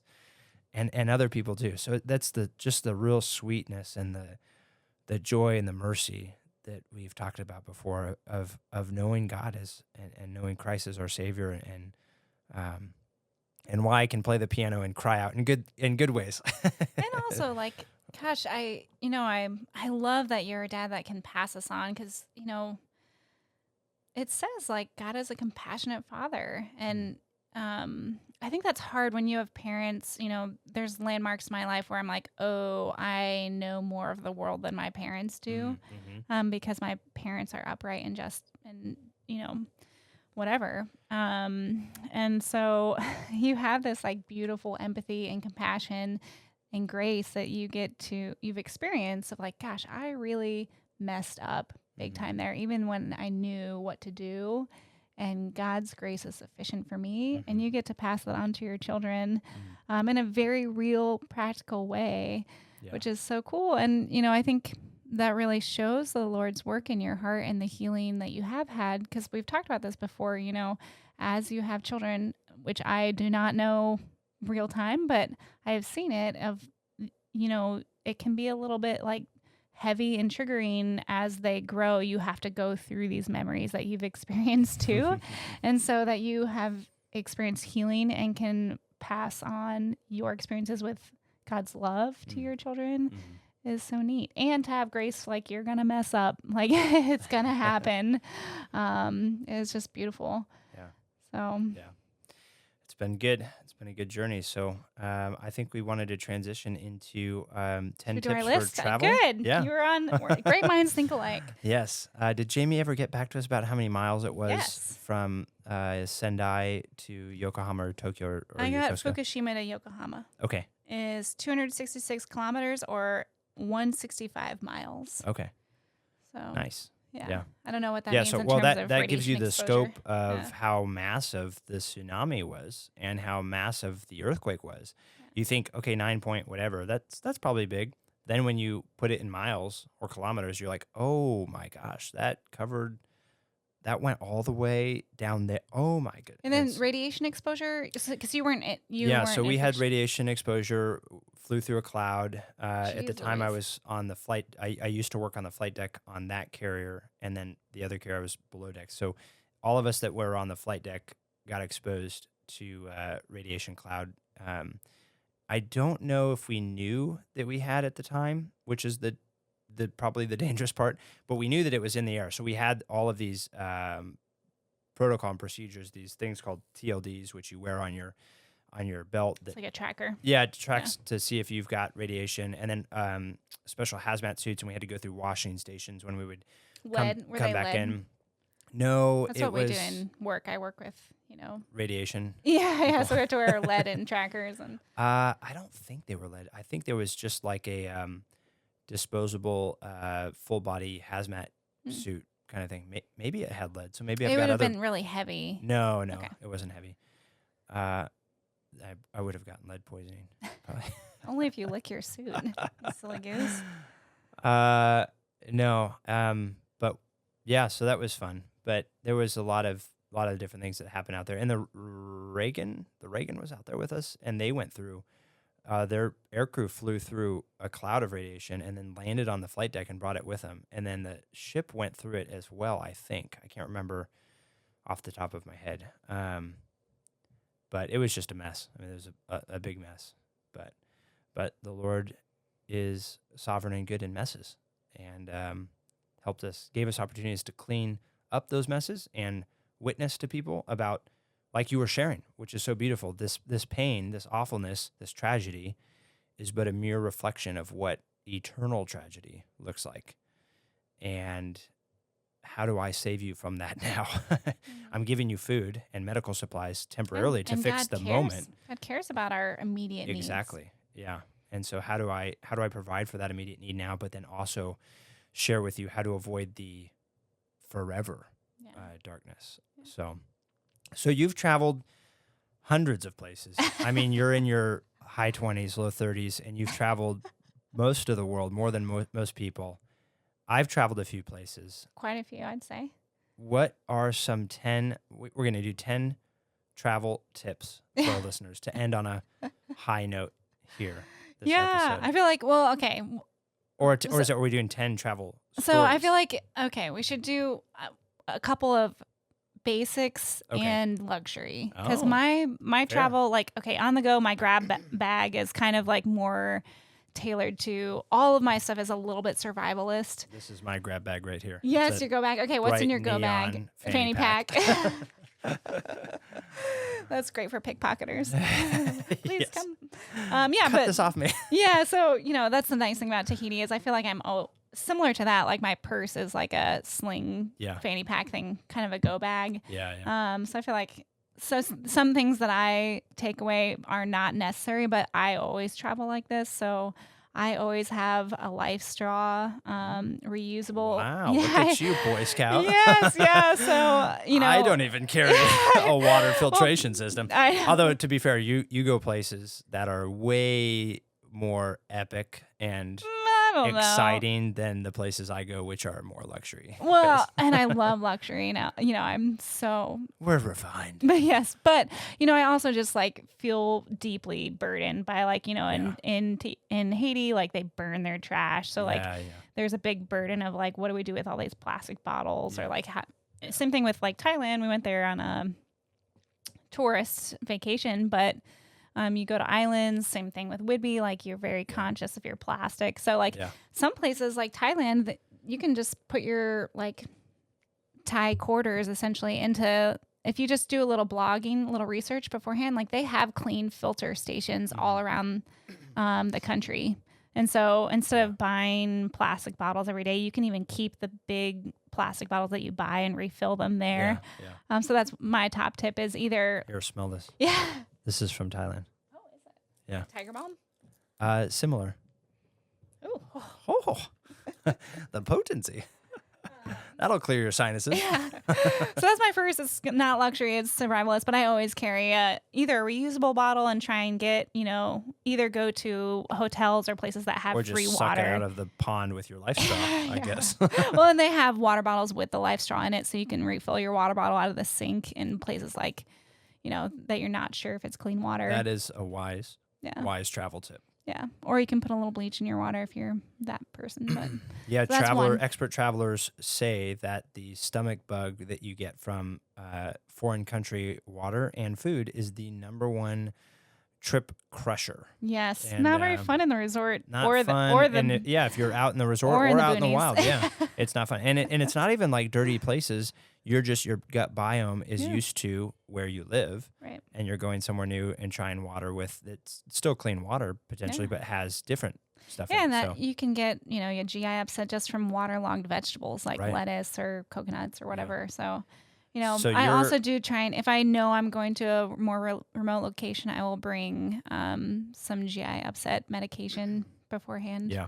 So that's your number one is is the life straw and water bottle. And similarly, mine is a box of Pepto-Bismol tablets or bismuth tablets for GI. Same GI thing. upset. And I take one because the liquid you're limited in capacity traveling, but the tablet you can bring as many as you want. And so I take one before I eat and drink anything in a foreign country every time for the first couple days. Oh, really? Yeah, for the first couple days. Because it coats your, somebody else told me this, it coats your stomach lining and your stuff so it doesn't absorb all of that as rapidly. And so your body has time to then build up a natural defense over the course of the 2 or 3 days. I'll have to Google that because that intrigues me. It sounds sort of old wives' tale-ish, but honestly, I would travel places and not do that. And I would get a stomach bug or whatever, just be upset, stomach upset. And since doing that, I never have. So interesting. Yeah. Let's see. Also, we've both learned the importance of an itinerary and documents from your dad. There's been multiple interesting stories of like, like I think my dad had to break into. Oh no, your dad broke into my dad's house when my grandpa died, I think, and they had an itinerary. They were like my dad and your mom were backpacking through Europe at the time. And then also like with this Tahiti thing, you had your dad's itinerary. So you knew what island they were on. What hotel who to call. Yeah. Yeah. Yeah, that's probably the first before you start going somewhere is even if you're an awesome solo adventurer like Jessica, have a plan that has even if you don't know, even if you're a nomad. I mean, I guess you don't know because you just go play. You grab. Well, I've learned this the hard way, honestly. You grab mopeds and go into the boonies of Thailand to sleep in a hammock. So, but at least giving one hotel a number that you can reach out to or call. Yeah. If not a full itinerary. Yeah. And I really do think I've learned that the hard way of like, it is better. You pick one person that won't freak out. And I've learned that the hard way too. Yeah. Make sure your trusted advisor is capable of being a trusted advisor. Yeah. It's going to be contact. around and, give you a little bit of a leash too. And then also I always I do take a picture of my passport, now your immunization card, your driver's license, and all my credit cards as well. Because I do carry cash and credit cards. We're certainly in a more modern age than when I first started traveling. But I do not like using ATMs that much. It's an opportunity for being pickpocketed or if you're a single woman traveling alone, it could be worse. Yeah. So I usually have cash stored in random places and then cards all separated and stored in random places and then also random places on your body. On my yes, and in my Not hotel. Random places throughout the. In different bags, suitcases? Between suitcases, fanny packs. I spread the love everywhere, and then I also, you probably shouldn't do this digitally, by email. I have my passport, those pictures of all those things in my email. So if I were to lose my phone, I could access it digitally. Yeah. Cool. Yeah. Smart. Yeah, we should probably do a 10 tips for the nomad traveler and 10 tips for the luxury traveler because those are way different. Well, that's three. So we can do the first three as our survivalists, and then the first 5, and then the second 5 luxury.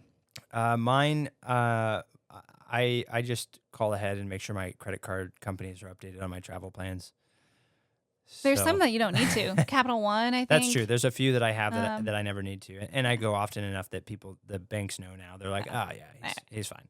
That is the worst, though. That happened to me in Thailand where I didn't give. And you can't call back. I couldn't get any ATMs. Thank goodness I was with my friends and they would pull out money and then I would just Venmo them later. But without that. So a good segue into the second one is make sure your phone is updated with a travel plan to be able to access your data or whatever. That has been a learning curve for me too, because I went to Haiti and all these developing nations as a kid or young adult, and then took a long break from traveling, financially, spiritually, lots of reasons, circumstances, and then went back again, and I was like, oh, there's Wi-Fi everywhere. So before Thailand, I printed all of these maps. I was going with a friend who had previous hospitalizations in foreign countries. So I looked at the healthcare system, what do they take cash? What kind of healthcare system is it? Where are they the facilities located?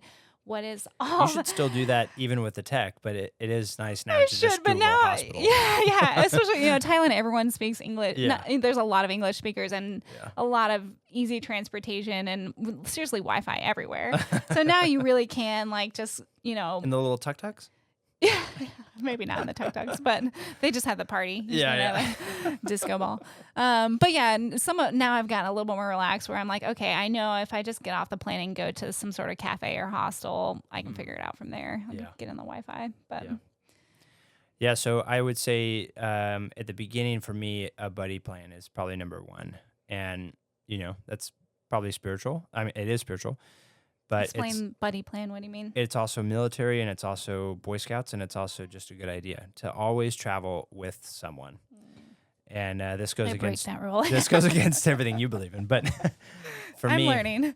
For me, it's easy because I just actually hate traveling by myself. I'm totally fine being an armchair traveler by myself because I would rather.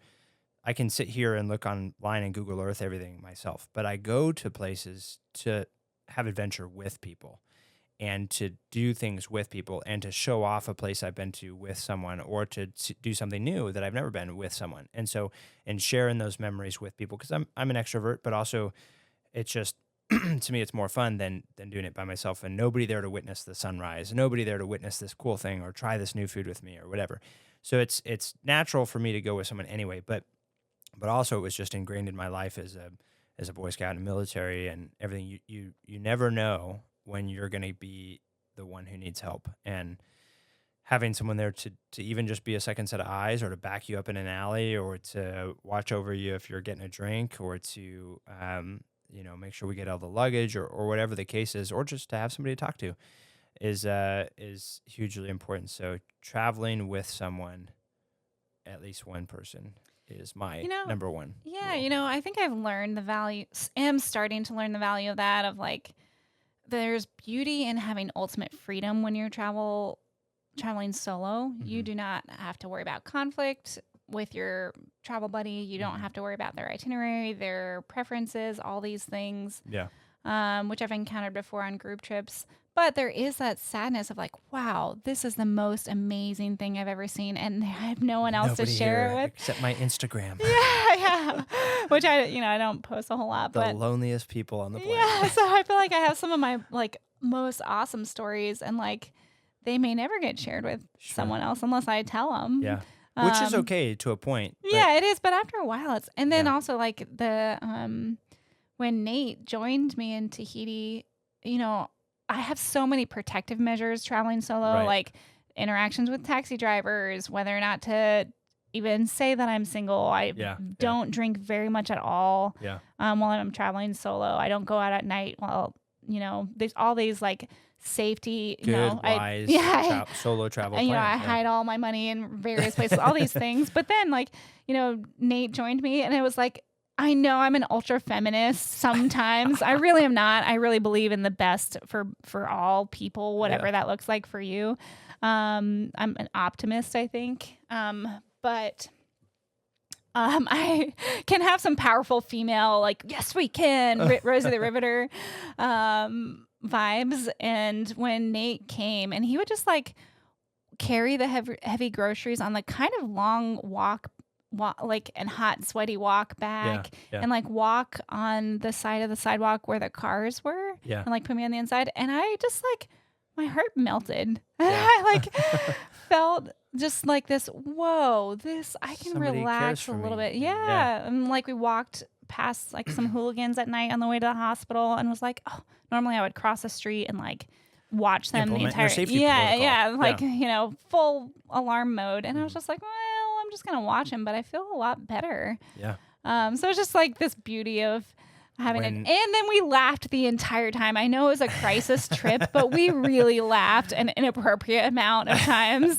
Not inappropriate. Nate's a walking hug. He's the person to send for those kinds of things. And he's, he has that dark sense of humor of like also experiencing crisis mode. So like one of the things was he, kind of like jumped out of his skin a little bit, and because he thought he saw a bear in his peripheral like the day he landed, because he lives in Juneau, Alaska, and there's bears everywhere. Oh, bear in Tahiti. Oh wait, no. And so it just like gave me this comfort of like the whole rest of the trip he'd be like, oh, bear, bear. So it's just very comforting to have a little bit of dark humor through this like tough experience. Yeah, it's a blessing to do it with someone. Yes. Whatever yeah, there's strength. There's strength there. Strength, let your guard down. It has to be the right person. Like you said, there's stress when you're doing it with a group or people that you don't get along with, of course. But doing it with the right person and being intentional about that is beautiful. Beautiful. Yeah. Good. So that's 5. That's my tip. Yeah. Now let's do 5 luxury ones. Oh. You might. Okay. I don't know all of them, but I'll try. I'll do my best. You go. You go first. Traveling for me involves packing everything on a carry-on and not trusting the checked baggage system. Oh yeah, this is survivalist. So this this resonates with me, and having all those little compartments in your, at least for me, because I always stay in a hostel. Yeah. Like make sure your bags bed. can lock, or make sure your pockets have zippers on them, or things like that. Yeah. So I have a set of travel clothes that I wear that have zipped pockets and zipped things, so my wallets don't slide out when I'm sitting in a plane or whatever, or people can't just walk up and pickpocket me that easily. And all my valuables on a carry-on system. There's been a few times where I've had to check a bag because it was a longer trip, but in that case I would book a direct flight, or I would send it ahead of me, actually, is what I would do. So, but most of the time, having a carry-on bag so that it doesn't get lost and doesn't get stolen.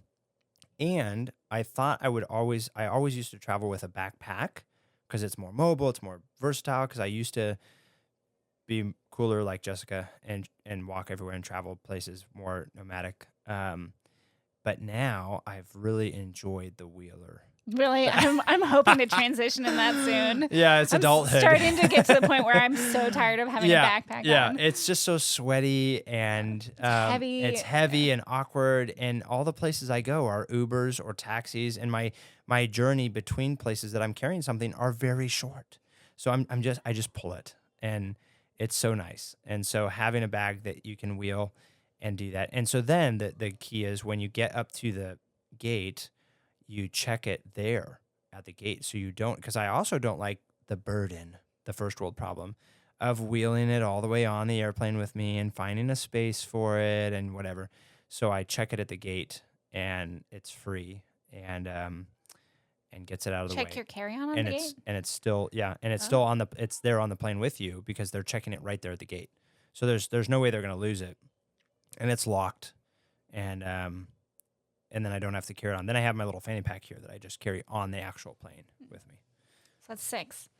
I'd say 7 for me. This is still not luxury, but I always go on, for me, what I'm looking for, I'm looking for a good but affordable place to stay. For me, that's still usually hostels. I haven't gotten into the Airbnbs solo because they're pretty expensive, but if I have a group of people, which is also super fun to plan for, then I look for like a moderate, Airbnb in a good location. But I also do a lot of Googling for backpacker, nomad backpacker, off the beaten trail kind of thing.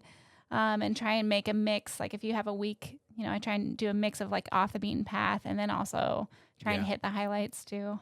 Yeah. That's good. It's got to have purpose, the trip. Yeah. I don't just travel to travel. You want to have authentic. I want it to be authentic. Yeah. I don't want it to be touristy. I say luxury, but I just mean like ease on my back. Yeah, like not horrendous. Nice walking shoes. Comfortable? You mean comfortable? Comfortable walking shoes. That's what I mean by luxury. But but I really enjoy traveling for the history and the cool places and the people. And that's what, when I go somewhere, I can't stand. My idea of vacation isn't because I don't work a rat race job. My idea of a vacation then isn't to just go sit on a beach and read a book. I have the blessing and privilege to do that here. I can just read a book. So when I go somewhere, I want to go. I want to go. And so my itineraries, to the chagrin of my travel companions, usually is jam-packed with stuff. And the places we sleep are hostels or a bench with a sleeping bag or whatever. That's like, we're just going there to sleep because we're going to be going on this castle tour tomorrow, or we're going to be over here, or we're going to be seeing this really cool piece of history, or going to harvest the food out of this garden for the chef who cooks from the garden or whatever. And we're going to do that kind of stuff. And it's a lot of fun and memorable and authentic. But it has a spa or massage involved. Oh my gosh. Or it has, something to treat her. I mean, Lauren and I went to Machu Picchu, and we had a massage there in Agua Calientes, which is my nice. Twin sister. Yeah. Yeah. That's amazing. Sorry, your twin sister. Yeah. And that was fun. And that was like the little luxury part of the whole trip. But yeah. Yeah, I love that. And I think, gosh, I've learned that some discomforts are really not worth that couple extra bucks that you save, in my opinion. Especially as I'm getting older. Yeah, right. Like some hostels are just really not worth it. But also some hostels are like, especially they have private rooms, or they really are nice, and they'll have a kitchen you can cook. And I think I've learned, this is maybe my number 8, that like I do try and go and ask people that look like they're local, whether it's bumping out into people on the street or on the beach, or when you go out to eat, or in your hostel or whatever. Hey, where do you go? Right. And usually you can get some insider tips that like will take you away from your skeleton outline, that are really cool little side adventures. Yeah. So, and I think we're either 9 or 10. You like to go? I do. Well, I'm a mix of two. So like Thailand and Costa Rica and even Hawaii, like recently, like usually I have a pretty skeleton outline. But then if I see something cool, like I love to park it in one place and try and surf for as many days in a row. Or like, go, and then spend like 4 days in a hammock watching, water buffalo graze. It's a little bit of both. Okay. Sometimes like the go gets a little old. But there's also times where like, I think in Costa Rica, I finally got up to the mountains after surfing for a while. I got tired of being in one place and went up to mountains and was just exhausted. And I just spent like the day in bed, like a good day, because it had been so much logistics to go through the mountains and stuff like that. And I was like kind of feeling sorry for myself of like, just wasting a day. Yeah, I'm wasting a day, but also I packed my itinerary really tight and like, man, just like fear of missing out. And some person came in to the hostel and was like, oh, we're going not zip lining. I can't remember if it was zip lining or rappelling down a waterfall or something. He was like, you want to come? And I was like, oh, well, no, thank you. And in my mind, I'm like, that's like a $200 tour and I rock climb at home for free. Yeah. So I have like plenty of memories in the bank for that. But it was enough like inspiration to be like, oh yeah, I'm in a really cool place. It's, I still have 2 hours before the national park closes. So I just like got my butt out of bed. Let's go. Yeah. And because it was so late in the day, there weren't any tourist buses in the national park, and saw all these quetzals, which is the national bird. It's like this vibrant teal, vibrant hot pink belly with like this like very like piccolo sound. It's really cool. That's awesome. So by yourself. By myself. But here you are sharing. I had to slip in that story so it counted for something. But yeah, I do try and do like a combination of go and then, meditate on the beach or surf or hammock. Cool. Hammock it up a little. And then I love hot springs. Yeah. I'm a big fan of that. Awesome. I would say the next one or the last one, the next one for me is I would recommend and like to do a variety of types of tours. So I took my brother Ben, probably my favorite trip of all time was the Normandy 75th anniversary of D-Day, and we went to Normandy for 12 days and got this personalized tour, not a big tour. There was only 12 of us on the tour with the historian that runs the area. So not only did he know everything, he had access to places that other big bus tours couldn't go. And that was just such a neat experience from the patriotism of it, and Ben and I are, Navy and Army. And so to kind of see his brothers in arms, like, we brought you here and you ascended those walls, and, our ancestors in the military did this, and we can kind of experience and enjoy the history side of that, and then meeting survivors and seeing President Trump and President Macron at the time give their speeches and meeting, and all the cool history from that. So that was a really neat, unique historical tour. But then also I took a bunch of guys and we went whitewater rafting. It was just a wild in adrenaline. France? No, this was a different tour. Okay. We went on the Rogue River in Southern Oregon, and we went on the Tuolumne down in California. Through Yosemite, Tuolumne Valley? Or is it Tuolumne River? Yeah, so out of that, yeah. Okay. And just wild and fun and adrenaline packed. Yeah. And then I took Grace on a cruise with Michael W. Smith, and we bought the room next to him, and it had a butler, and it was like a luxury. I mean, like, way too much money. Don't ever do that. But that was a fun experience. But so just a variety, like changing it up, keeping you motivated, giving glory to God, seeing all the different aspects and way, and then also Thailand and places like that where you get to kind of go live with the people out in the countryside. And where were you in Thailand? Ride a moped out there. We went north to Chiang Mai, the famous elephant temple area. We went out to Phuket one time on the southeast side. We went down on the southwest side where I got this little guy. So kind of all over, but not up in the hill, not in the side where you were, I don't think. Yeah, you were north of Chiang Mai. We did a tour around too. So okay. Did Bangkok, Phuket, Phi Phi Island, Chiang Mai, and then I did a little side tour of Qingdao, and then Pei, I think is how you say it, and then kind of back. I think we did there's some other towns on the way back to Bangkok.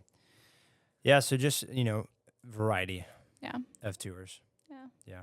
I really enjoy it. We've gotten into cruising Not that last one with the Michael W. Smith. That was fun, but that was too expensive. But just regular cruising, I've really enjoyed it because somebody else plans the itinerary for you. And There it's is some truly beauty in that. a beauty. Yeah. Yeah. Like when I say vacation, people think, oh, you just go somewhere and do something. Like when I mean vacation, I'm planning everything. I'm got the itinerary. I'm doing it all, which I love.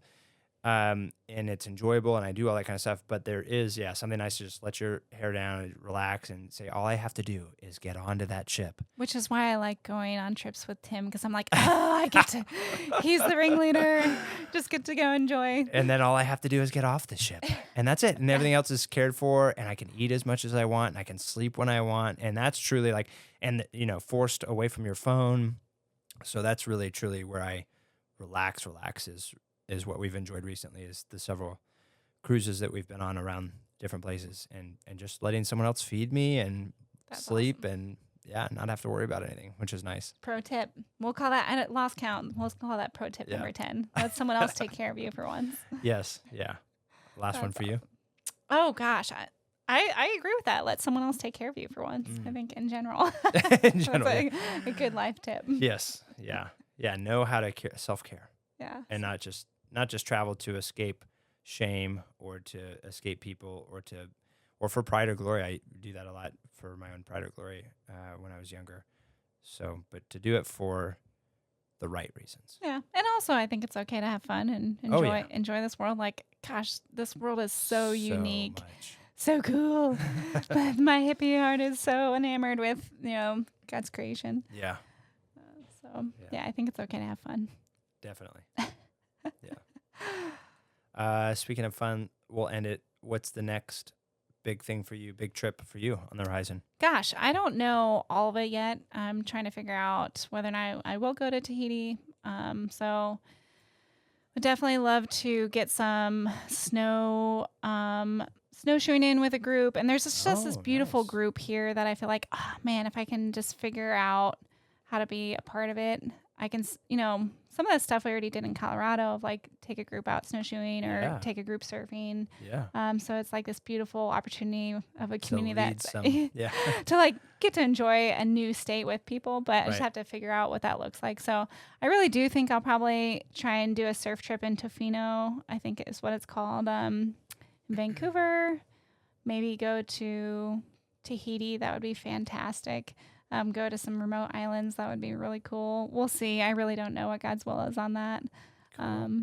So yeah, how about you? Do you have adventures? You're going Grace to Japan? and I, our next one, we're going to actually just here to Vancouver, Canada, for the weekend in 2 weeks.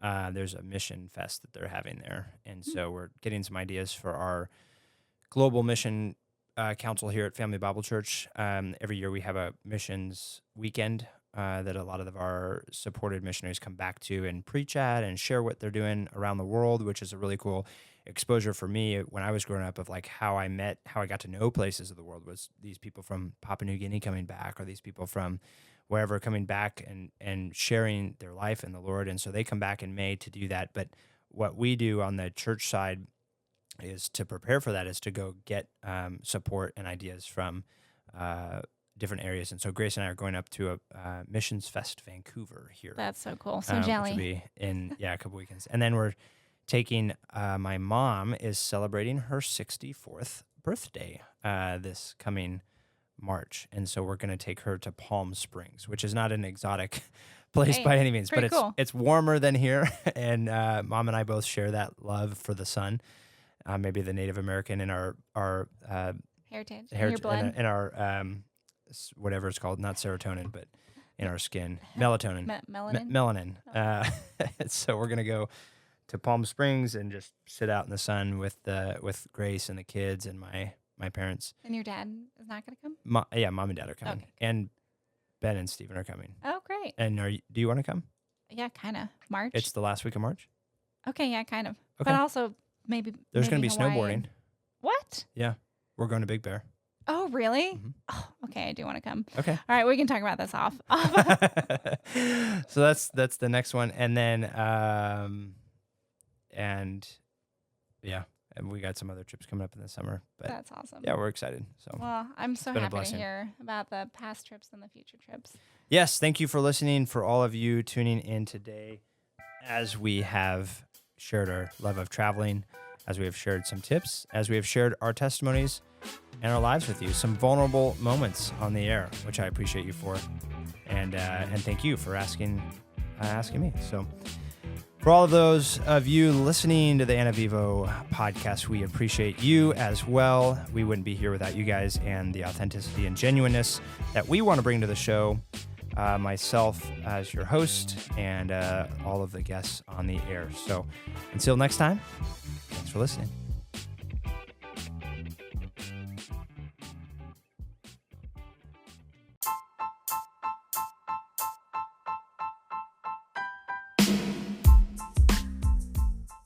Thank you for listening to another episode of the Ana Vivo podcast.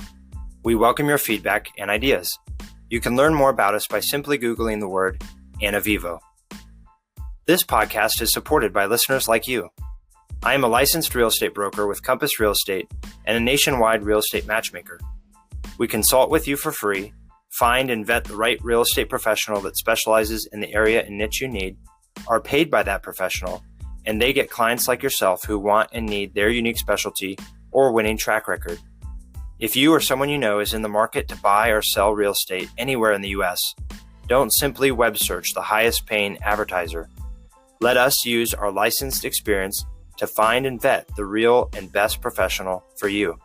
It costs you nothing but a phone call or email with me and has saved my clients financially and emotionally.